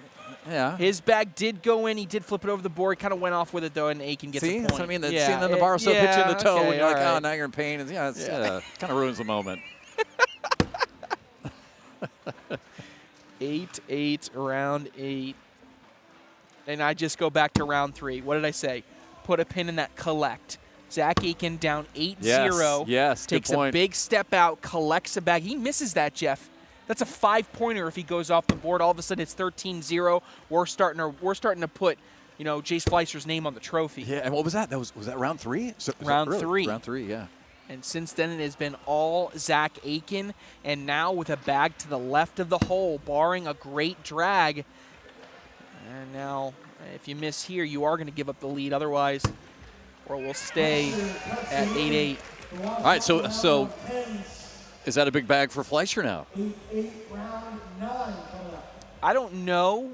I don't necessarily think that's going to be a momentum builder. It may just stop some real big momentum from Aken. Aken still with first bag. Fires the first one in.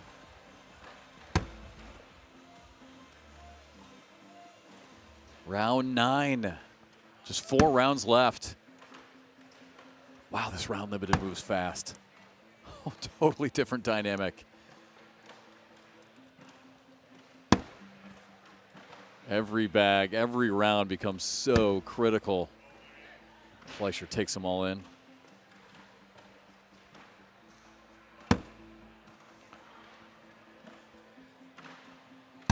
And Fleischer takes advantage of the miss by Aken. He'll retake the lead. And back-to-back 8-0 runs. And now it goes back the other way to Fleischer. Fleischer's family in the crowd there cannot focus. Fleischer with a 2-point lead. 3 rounds left for the singles national championship.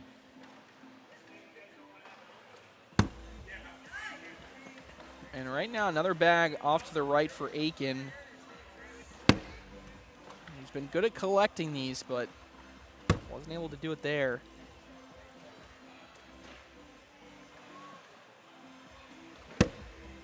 Oh, he's trying hard to clip that bag and get it in. Fleischer helps him out a lot. If it's executed properly, these should both go. And he missed it off to the left and off the board. And now time is really running out here on Zach Aken. 13-8. Oh, and he knows it. Zach Aken has to make up a 5-point deficit over 2 rounds. That's a good block, and it's also good because it's in kind of the normal landing zone, right? That was a little bit different. You know, Fleischer doesn't hate it, but it is a different landing zone than he's been so automatic with on that roll. So I do like the change up there from Aken, and it works again. Rolls that one in. Oh, man, Jeff, now do you go after? I mean, if you hit the airmail drag, you feel like you almost win it. He is being aggressive. Ooh, just able to rim that one in. Can Aken go in for 2? Tries to roll it and does. Perfectly executed by Zach Aken. He'll get 2. And here we go, a 3-point game going into the 12th and final round of regulation for the singles national championship. Love that hop over there. It goes vertical, but you got to get 3.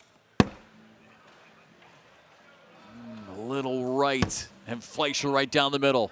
Such a big bag here. I don't hate going side by side in front if I'm Aken. He tries to do it, but leaves a gap. And Fleischer now 2 bags away. Now you got to pick one if you're Aken. You're running out of hope.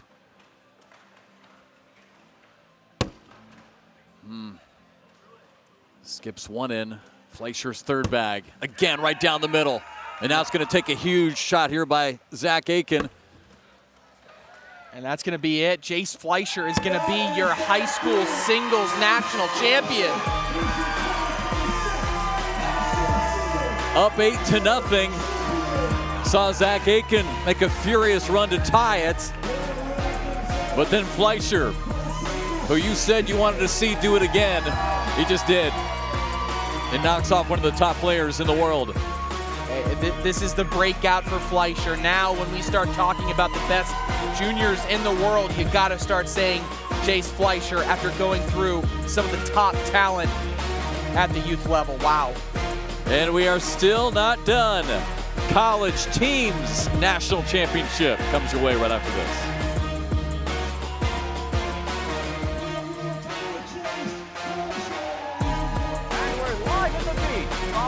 One beacher leveling up in her hero's journey. This is Bridget, paperback writer, finally with a moment of peace, and she is locked in on her beach read. Looks like paper beats metal. Do I smell bookworm? What a leap! Dusty. I don't think she noticed. Is that a mime? I believe that's a Frenchman asking for directions. Now that's how you beach with the best in Myrtle Beach. Stay beachy, everyone. Plan your best beach vacation at visitmyrtlebeach.com.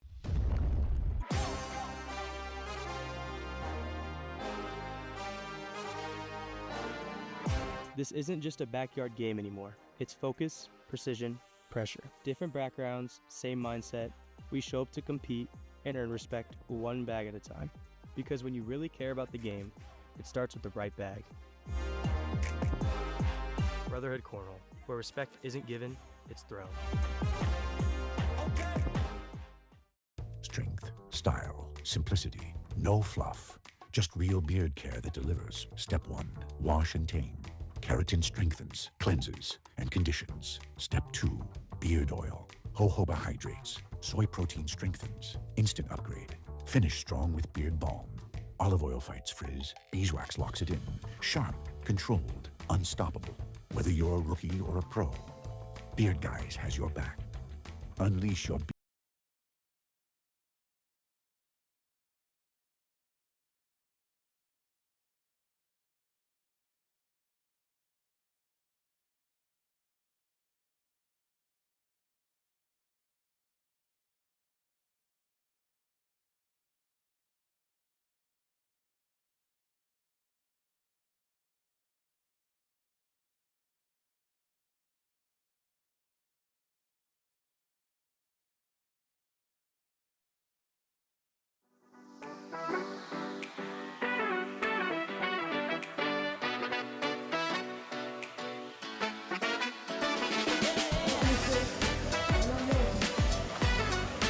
Back inside the Sports Center here in Myrtle Beach.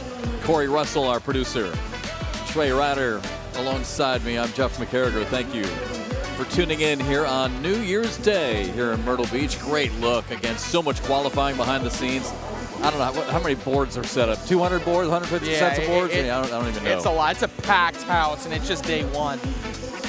Let's look at the broadcast court. Great look. Well, again, congratulations to our high school champions as we now would move forward into our college teams national championship. There's Dylan Graham on the left, Josh Quinn on the right. It's a little different format here in college teams. Singles and doubles play here for the teams, and this one also will have a different flavor. You know, for those, I know for many of you tuning in, you probably know this. For those of you new to the sport, you don't know this. Winthrop is basically like UCLA basketball back in the 70s and 80s. I mean, ain't nobody beating these guys, right? So they had 4 teams that qualified to be here, and I mean, they probably ate themselves, right? So we end up with the Winthrop versus Winthrop final because it was probably, what, all Winthrop in the Final Four? Yeah, it was a lot. They've been a dominant program, and right now 2 of their teams are going to square off for a national championship. So Winthrop is getting another national championship. It's a question of if it's Team Red or Team Yellow. Right there on the right, you got Dylan Graham on the left there, reigning doubles national champion in Josh Quinn. And so he's looking to get another national championship to add to the trophy case. And quick thought on teams, format. Most players, when you go to an ACL competition, you have an option to play in singles, you have an option to play in doubles, you have an option to play in teams. And so in this teams competition, you're taking a number of players into a head-to-head matchup, and whoever wins that series in the head-to-head matchup advances in the tournament. So here in the finals, we got 3 games that are eligible to play. We have this singles game between Josh Quinn and Dylan Graham. Next up will be a doubles match between 2 doubles teams, 1 from each team, and the third to end it is another singles match. Oh, as Josh Quinn goes for an airmail. So, singles, a doubles, and then a singles. Like most sports, best of 3 series. If someone wins 2-0 the first 2 games back-to-back, series is over. If they split the first 2, we go to a winner-take-all game 3 for the national championship.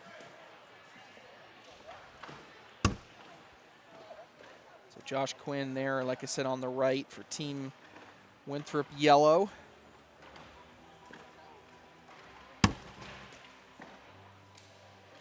Boy, all these players for Winthrop, so good. And this team's still so dominant. The sports at the college level, still pretty young. But Winthrop giving out scholarships, great practice facility. Dusty Thompson, their full-time head coach. I mean, just a powerhouse right now. There are some teams out there putting in work. I mean, your East Carolinas, your Tennessees out there. doing some work. Adrian College, we saw them really make some noise last year. Yes. So there are some that are coming, but man, Winthrop is just at another level right now.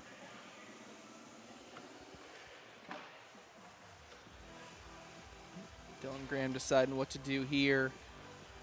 Oh, and he pushes and replaces, and he doesn't love it. Now Josh Quinn is trying to think, how do I get this bag in without moving that white bag? This would be insane. Oh, he tried to laser an airmail in. As you can tell, Josh Quinn, quite the aggressive player. These are also round-limited games, 12 rounds. Next up for Team Yellow would be Gavin Hammond and Tyler Harrington. And then on Team Red, it would be Sal Sandoval and Michaela Calvi.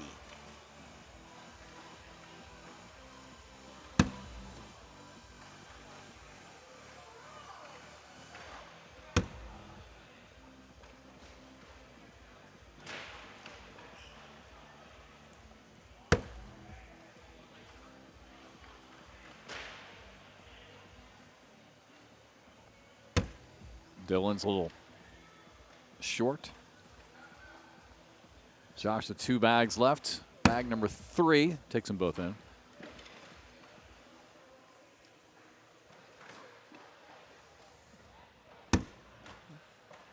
Graham is in there. He'll hold that 1-0 at least. And you are correct. So Winthrop's so dominant there as their team. I'm sure Dusty, the head coach, running around somewhere. But they're, as dominant as they've been, I mean, there was a day when, Oklahoma State, didn't they win at one time? South Carolina, didn't they pull it off with the team's win a few years back? It's all about, so what's been really cool to watch is the development of ACL college, right? Yeah. So way back when college first started, it was like, oh, hey, wait, we're in college. They're running this cornhole tournament for college players. Let's go play. Right? Then the next you and I could just sign up. Right. Yeah. Then the next evolution was, okay, I'm a really good individualized player. I'm also going to college, so it'll give me an opportunity to play, and I'm going to find a buddy that I'm going to train to be good enough to play with me, and then we're going to go because I'm a regular cornhole player. I'm playing at a competitive level. That was kind of, the next phase 2 of the growth of cornhole.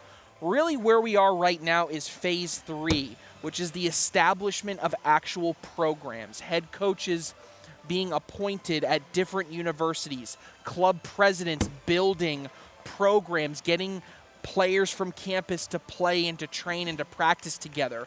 And so Winthrop has the advantage of being first. But just like you said, UCLA in the 70s, it doesn't last forever.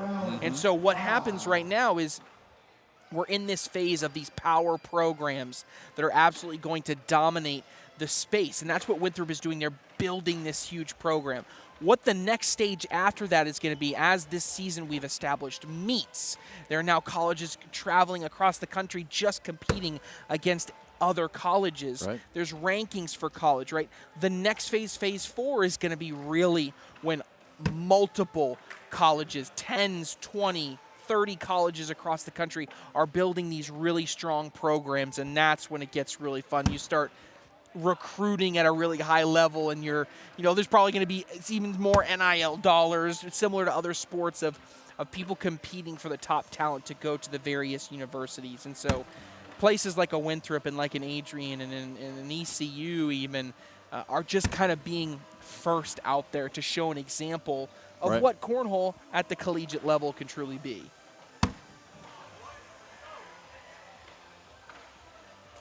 No change here. Dylan Graham threw one at the front of the board, and this one stops short. So a 5 spot for Josh Quinn, and after he fell behind early, now a 7-1 lead. Well, just kind of put a cap on that. The momentum continues at the college level. And again, Winthrop is just at a different level right now with scholarships and funding, but Colorado, They're getting funding from the university. Oklahoma State's getting funding from the university. Tennessee's getting a little bit. East Carolina, I think, is getting a little drip. So, the colleges are slowly starting to recognize, that this is a growing sport and starting to actually fund some of these players through the club sports level. So, it's great to see. Two programs, maybe three programs, I think deserve a little bit of shout out for their growth this year. First, University of Wisconsin Whitewater. Yes. Dylan Freeman was actually an intern for ACL College this year and really helped to take the next step on the actual foundation of ACL College from a national perspective. He's built a really strong program. He couldn't be here this weekend, but he's done a really good job there. But I was really excited to also see Villanova and UMass Amherst, two schools in the Northeast, right, that really buckled down, got really good presidents in place to build colleges. And you know what? They said, hey, we don't even care if we do want to meet. We're going to do head-to-heads. We're going to get better. We're going to play against each other up here in the Northeast, knowing it's going to be tougher for teams to travel. And those two have started to build really strong programs. Both traveled to be here this week, and they obviously didn't make it into one of the finals. It was really exciting to watch two programs like that as they continue to build in an area of country that just continues to grow in the sport. And if you're out there listening right now, hey, it only takes one. I'm really interested to see who was the kid from Salisbury College. Yeah. I mean, basically, he started it as one guy. Yep. Just one guy. And he is so determined right now. I can't wait to see what he does with that program. He's one guy making some noise, playing, trying to get a partner, trying to put a team together. And it just started with him. So excited to see what direction they go.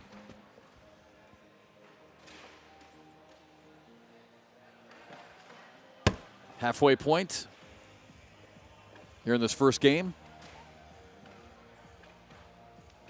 I think one note that as players look to get better as they play, and it's not always the case, but when we talk about Winthrop being a dominating force, one thing that you can think about is look at the pace of play, right? You're seeing so many top players across the country now.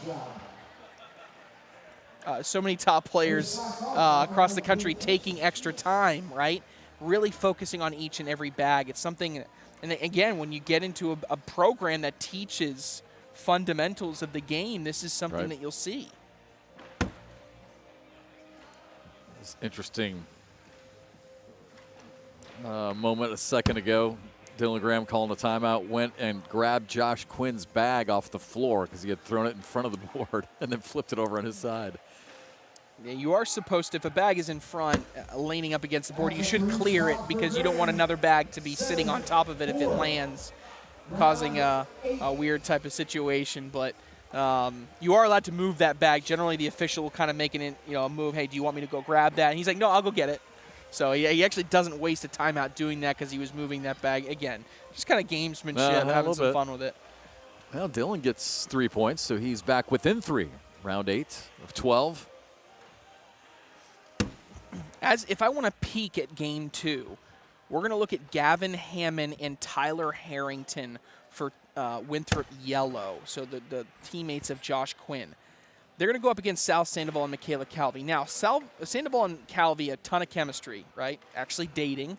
And so there's that interesting relationship there, but also have developed a really strong chemistry on the boards as well.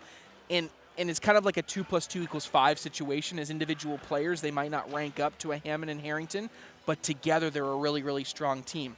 I say all that to say, though, Hammond and Harrington will still be favored in that game. So I think it is critical if Graham can try to find a way, because if Graham can find a way to win it, you're at worst going to game 3. And what happens if you go to game 3? Team Red would get Hayden Gonzalez on the court. He would be going up against Jackson Remick. That's by no means even a game that's going to feel like easy in any way, shape, or form. But Hayden Gonzalez, the #1 ranked collegiate player this year. And so anytime you can hand the bags to someone that's ranked #1, you got to feel good about it. I think this game is so important just because Quinn can feel like he's going to have the advantage with his team in doubles, and Graham is going to feel better if he can extend the game at a minimum to game 3 to give it in Hayden Gonzalez's hands. Oh, we've got a 1-point game here now, 7-6. Round number 9. By the way, just moments ago, that was so romantic and poetic the way that you described Calvi, and Sandoval. 2 + 2 = 5. I mean, do you speak about me that way when you when you're talking to you say Jeff and I? It's like 2 + 2 = 5. Yep, exactly. I think you're lying to me. That's what people talk about us. I think that's what Corey says about us. You're right. I'm quite certain he does not. Oh, another miss, and now Dylan Graham, he can take the lead.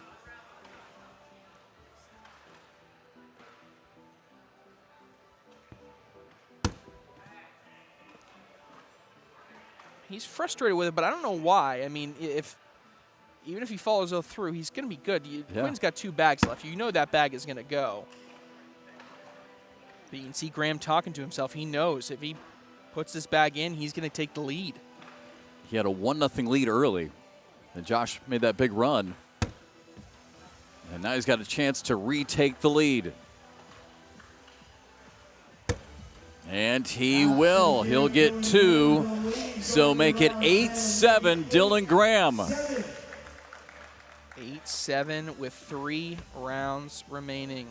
Well, you can see the, there's the trophy. Our high school doubles champions. How good was Brock Newton, man? I know, right?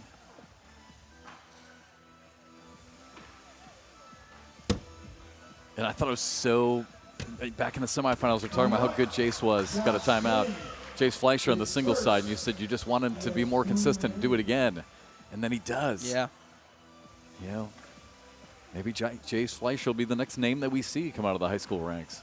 This is one of those elevated game moves right here, right? I mean, there's nothing strategic that Josh Quinn needed to go look at with a timeout, right?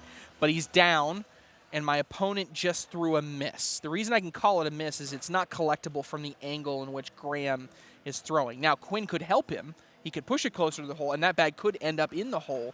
But Quinn just felt like an opportunity for, hey, Graham, I want you to stare at that bag you missed for a good bit of time. Mm-hmm. But in the end, he does not follow it up with a good shot.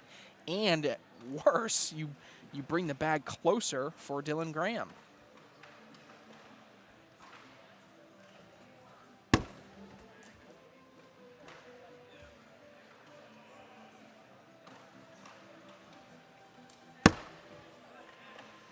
Side by side in front. Yeah, he's asking for some help from his teammates, I think, or maybe from Dusty. No, from his teammates. He looked right at Sal Sandoval. Sal Sandoval said, I like a roll. So I think that's what he tried to do, but he missed way left, and now there's a big push incoming here for Josh Quinn. How many black bags can he get in? Can he get all 3? Can he at least get 2 and leave the other one in front to clean up later? Oh, man, that one came in hot. Timeout. Graham's going to take a timeout here to go look at it. Really just... I mean, Josh didn't have to throw it that hard, did he? I mean, you had to move a lot, right? I mean, you had 3 bags in front. Yeah. As Ione would say, that's 3 pounds of bags you had to move. Mm-hmm. So you had to throw it pretty hard. I don't know why you need to do anything other than a roll here. Yeah, it looked like he backloaded it. Sure enough, gets it in. This is pressure time. It's 7-on-2, a +5 right now for Dylan Graham. If you're Quinn, you got to do something.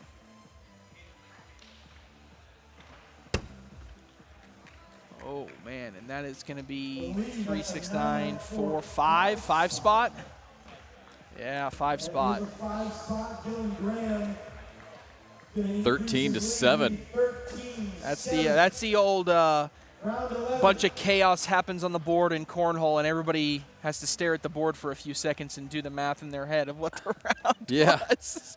I just really felt like Josh was in a great, advantageous point when he kind of had bags side by side. Maybe just attack one at a time. He still had 2 bags left. I don't know. I'm just not certain I would have been that aggressive with bag 3.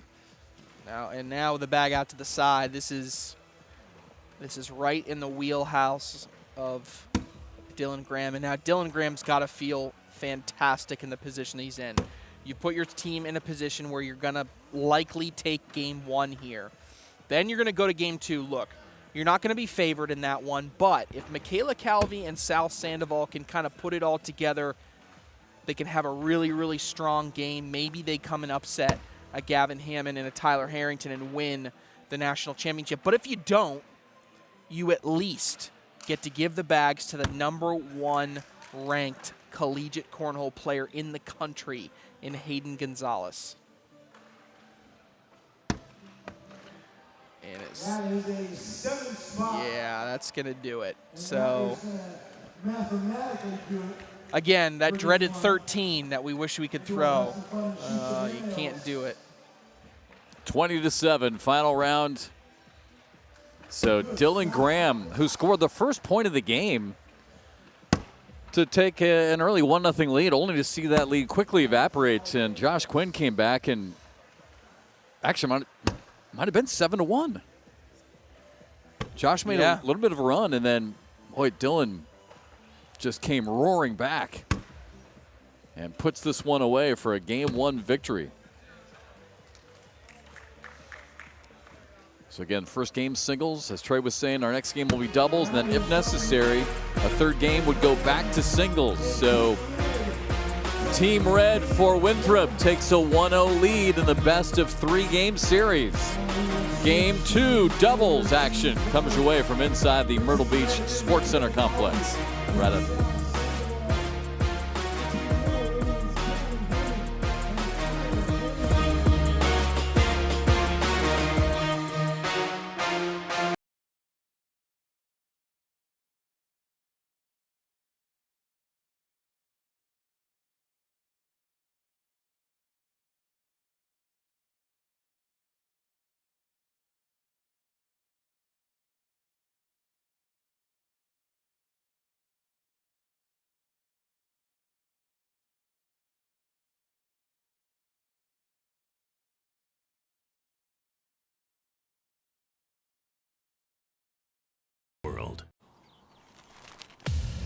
Here's a pistachio, peppercorn flavor. Here's a cashew, Parmesan flavor. Living together in flavor harmony. To all the nuts, and to all the flavor. Nice. Man, Miller's Ale House really has everything we need. Good food, good beer, plus every sport on TV. Every sport. Every single sport you can imagine. Whoa! Now we're talking. Ladies. They're right. All the sports and great food at Miller's Ale House, where the fans go.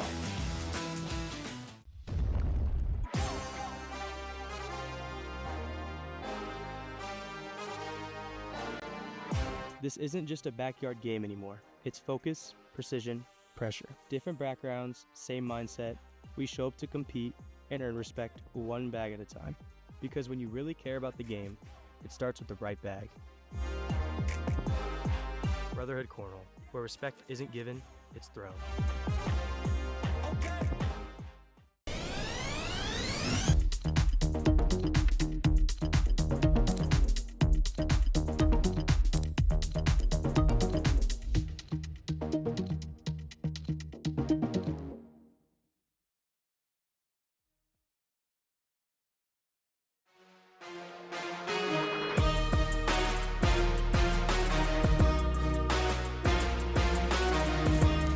And more outstanding drone footage from here inside the Myrtle Beach Sports Center complex here on New Year's Day 2026. Hope you all had a great New Year's Eve last night, wherever you were celebrating. Alongside Trey Ryder, I'm Jeff McCarriger. Thanks to Corey Russell, our producer. A lot of qualifying, and the weekend is just beginning. We had our high school doubles championship earlier tonight, singles championship, and now our college teams national championship, as it is Winthrop against Winthrop. They're just that good. They're just that good. All right, this is a title clinching game for Winthrop Red if they win it. So we have Michaela Calvi all the way from the state of Hawaii competing alongside Sal Sandoval, who's not that much closer. I mean, from the state of California. They're going up against Gavin Hammond and Tyler Harrington. Michaela Calvi has been really impressive to me. She plays in a lot of regional events in the Rock Hill area, and I get to watch her because that roll is ridiculous. And no hesitation. She'll just throw it, and she ends up, when she misses, Jeff, and I think this is the side of a really good player, when she misses, the bag is just close to the hole. She's not going to miss a lot off the board, a lot left and right. It's going to be around. I mean, she's going to get beat in some instances, but she's always going to be right there and be really close. And right out of the gate, this is a decision time here for Gavin Hammond. Captain of this team, was the first recruit alongside Jackson Remick that the Winthrop Eagles ever signed. And this is kind of a send-off opportunity here for Gavin Hammond. He'll essentially be taking the entire semester off, is using his spring semester to study abroad in New Zealand. So not only will he not be playing in collegiate events in the spring, he won't be playing in any open events, any competitive cornhole events, unless he gets lucky and finds something in New Zealand that we don't know about yet.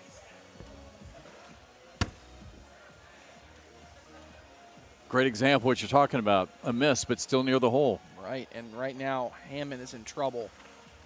He's going for a roll. He comes up short. Could you get an airmail drag both bags and get 9 to start this game, Jeff? Oh my gosh, she's able to get 2 out of the 3 in. So a great start for Michaela Calvi. It's going to be a 7 spot to start this out. Wow. Here's the roll first. This went all the way up and in. And then this was the airmail drag here. Wow.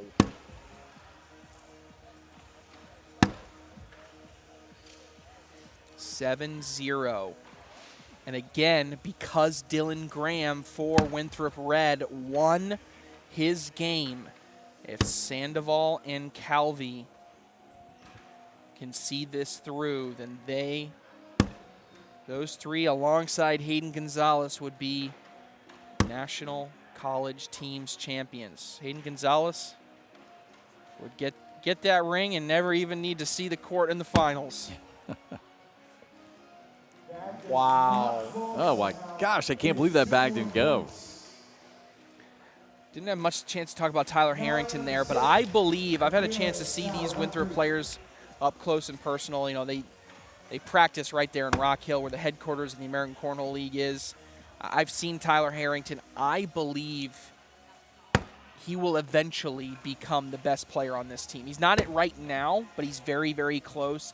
The skill set, the demeanor, the ability, the mindset, I'm just really impressed so far with what I've seen. But my goodness, Jeff, what is going on?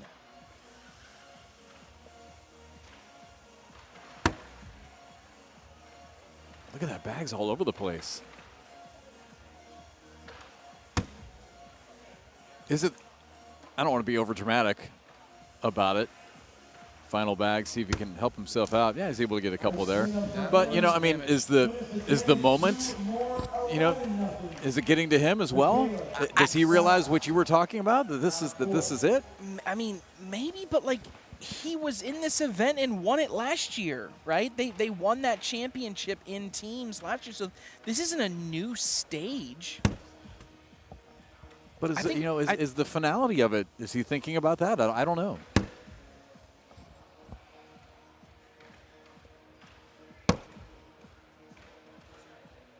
A little help there.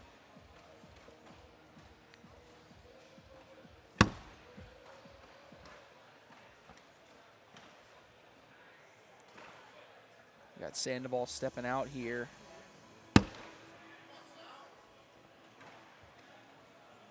Harrington, can he collect? Oh, he pushes in there, sits in front. Now Sandoval.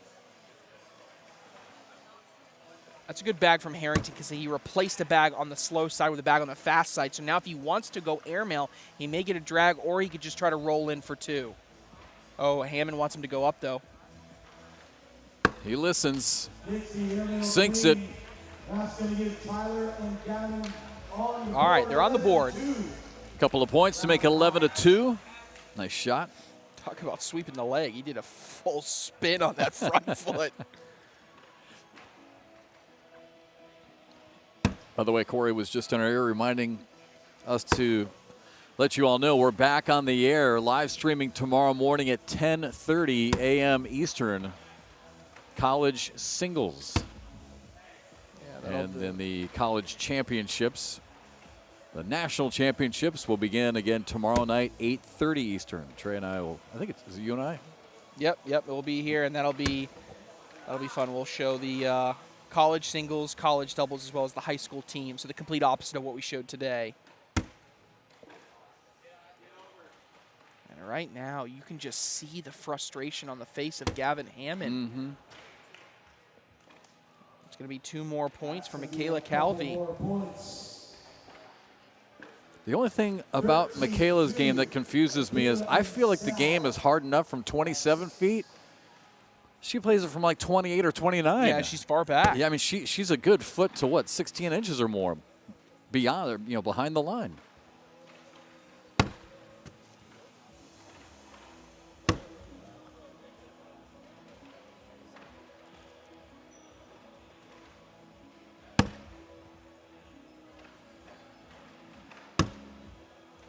High level of concentration by Sandoval. Third bag stops a bit short. Now it falls. Sandoval's last bag cuts it in. Harrington with some work to do, trying to go left to right. Gets the one to fall, but then the one in his hand checks up on its head on the backside of the hole. And now, you're starting to feel it a little bit here. At first, you were kind of a little bit frustrated if you're Harrington and Hammond that, hey, it'll eventually work itself out. But right now, you got to start getting a few points. You don't need to start forcing anything as far as big points go. But yet another bag out to the side there for Hammond.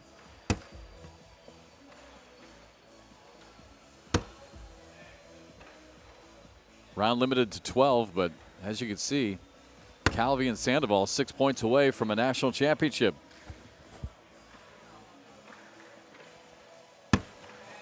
Oh, and Kayla floats that one in. Yeah, Calvi just seeing if that bag will go. And wow, that's actually a really good bag there by Hammond to use that bag on the side as a bumper just to fall in. It's tough to highlight a good shot when it gives up a couple points and you go down 17-2, but it was impressive. So Michaela Calvi and Sal Sandoval now 4 points away from winning Team Red for Winthrop a national title.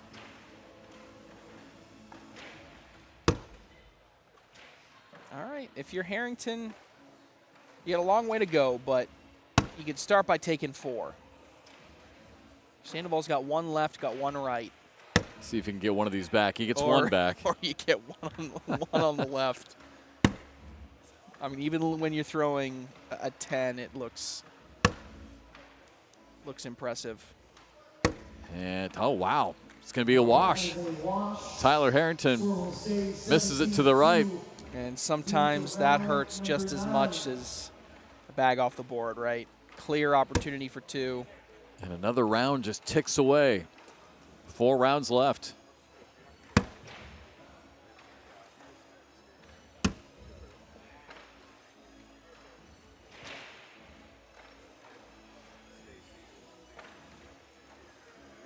Fast side here. What is Hammond doing? Oh, tries to push all the way through. That's a good bag, actually, to get side by side there.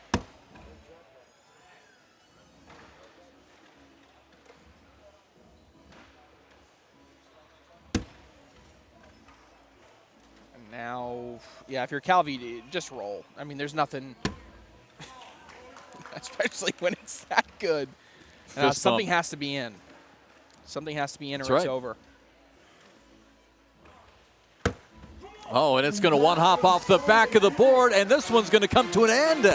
And what a performance by Michaela Calvi and Sal Sandoval. And Team Red for Winthrop wins the national championship. Dylan Graham, Michaela Calvi, Sal Sandoval, and Hayden Gonzalez of Winthrop University, the National Collegiate Teams champions. The Eagles on top again.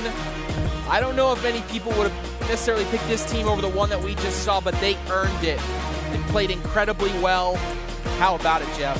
Congratulations, Hayden Gonzalez, the easiest national championship you'll ever win in your life. #1 player, didn't even need him. Great performance by Team Red for Winthrop. Again, we are back on the air tomorrow morning, 10:30 Eastern Time. Tomorrow morning, college singles qualifying, and then tomorrow night, 8:30 to 10:30 Eastern Time, we'll have our college singles national championship, college doubles national championship, and high school teams national championship. Our thanks to Corey Russell, our entire crew. For Trey Ryder, I'm Jeff McCarriger. We will say so long tonight. We'll talk to you again tomorrow here from Myrtle Beach, South Carolina.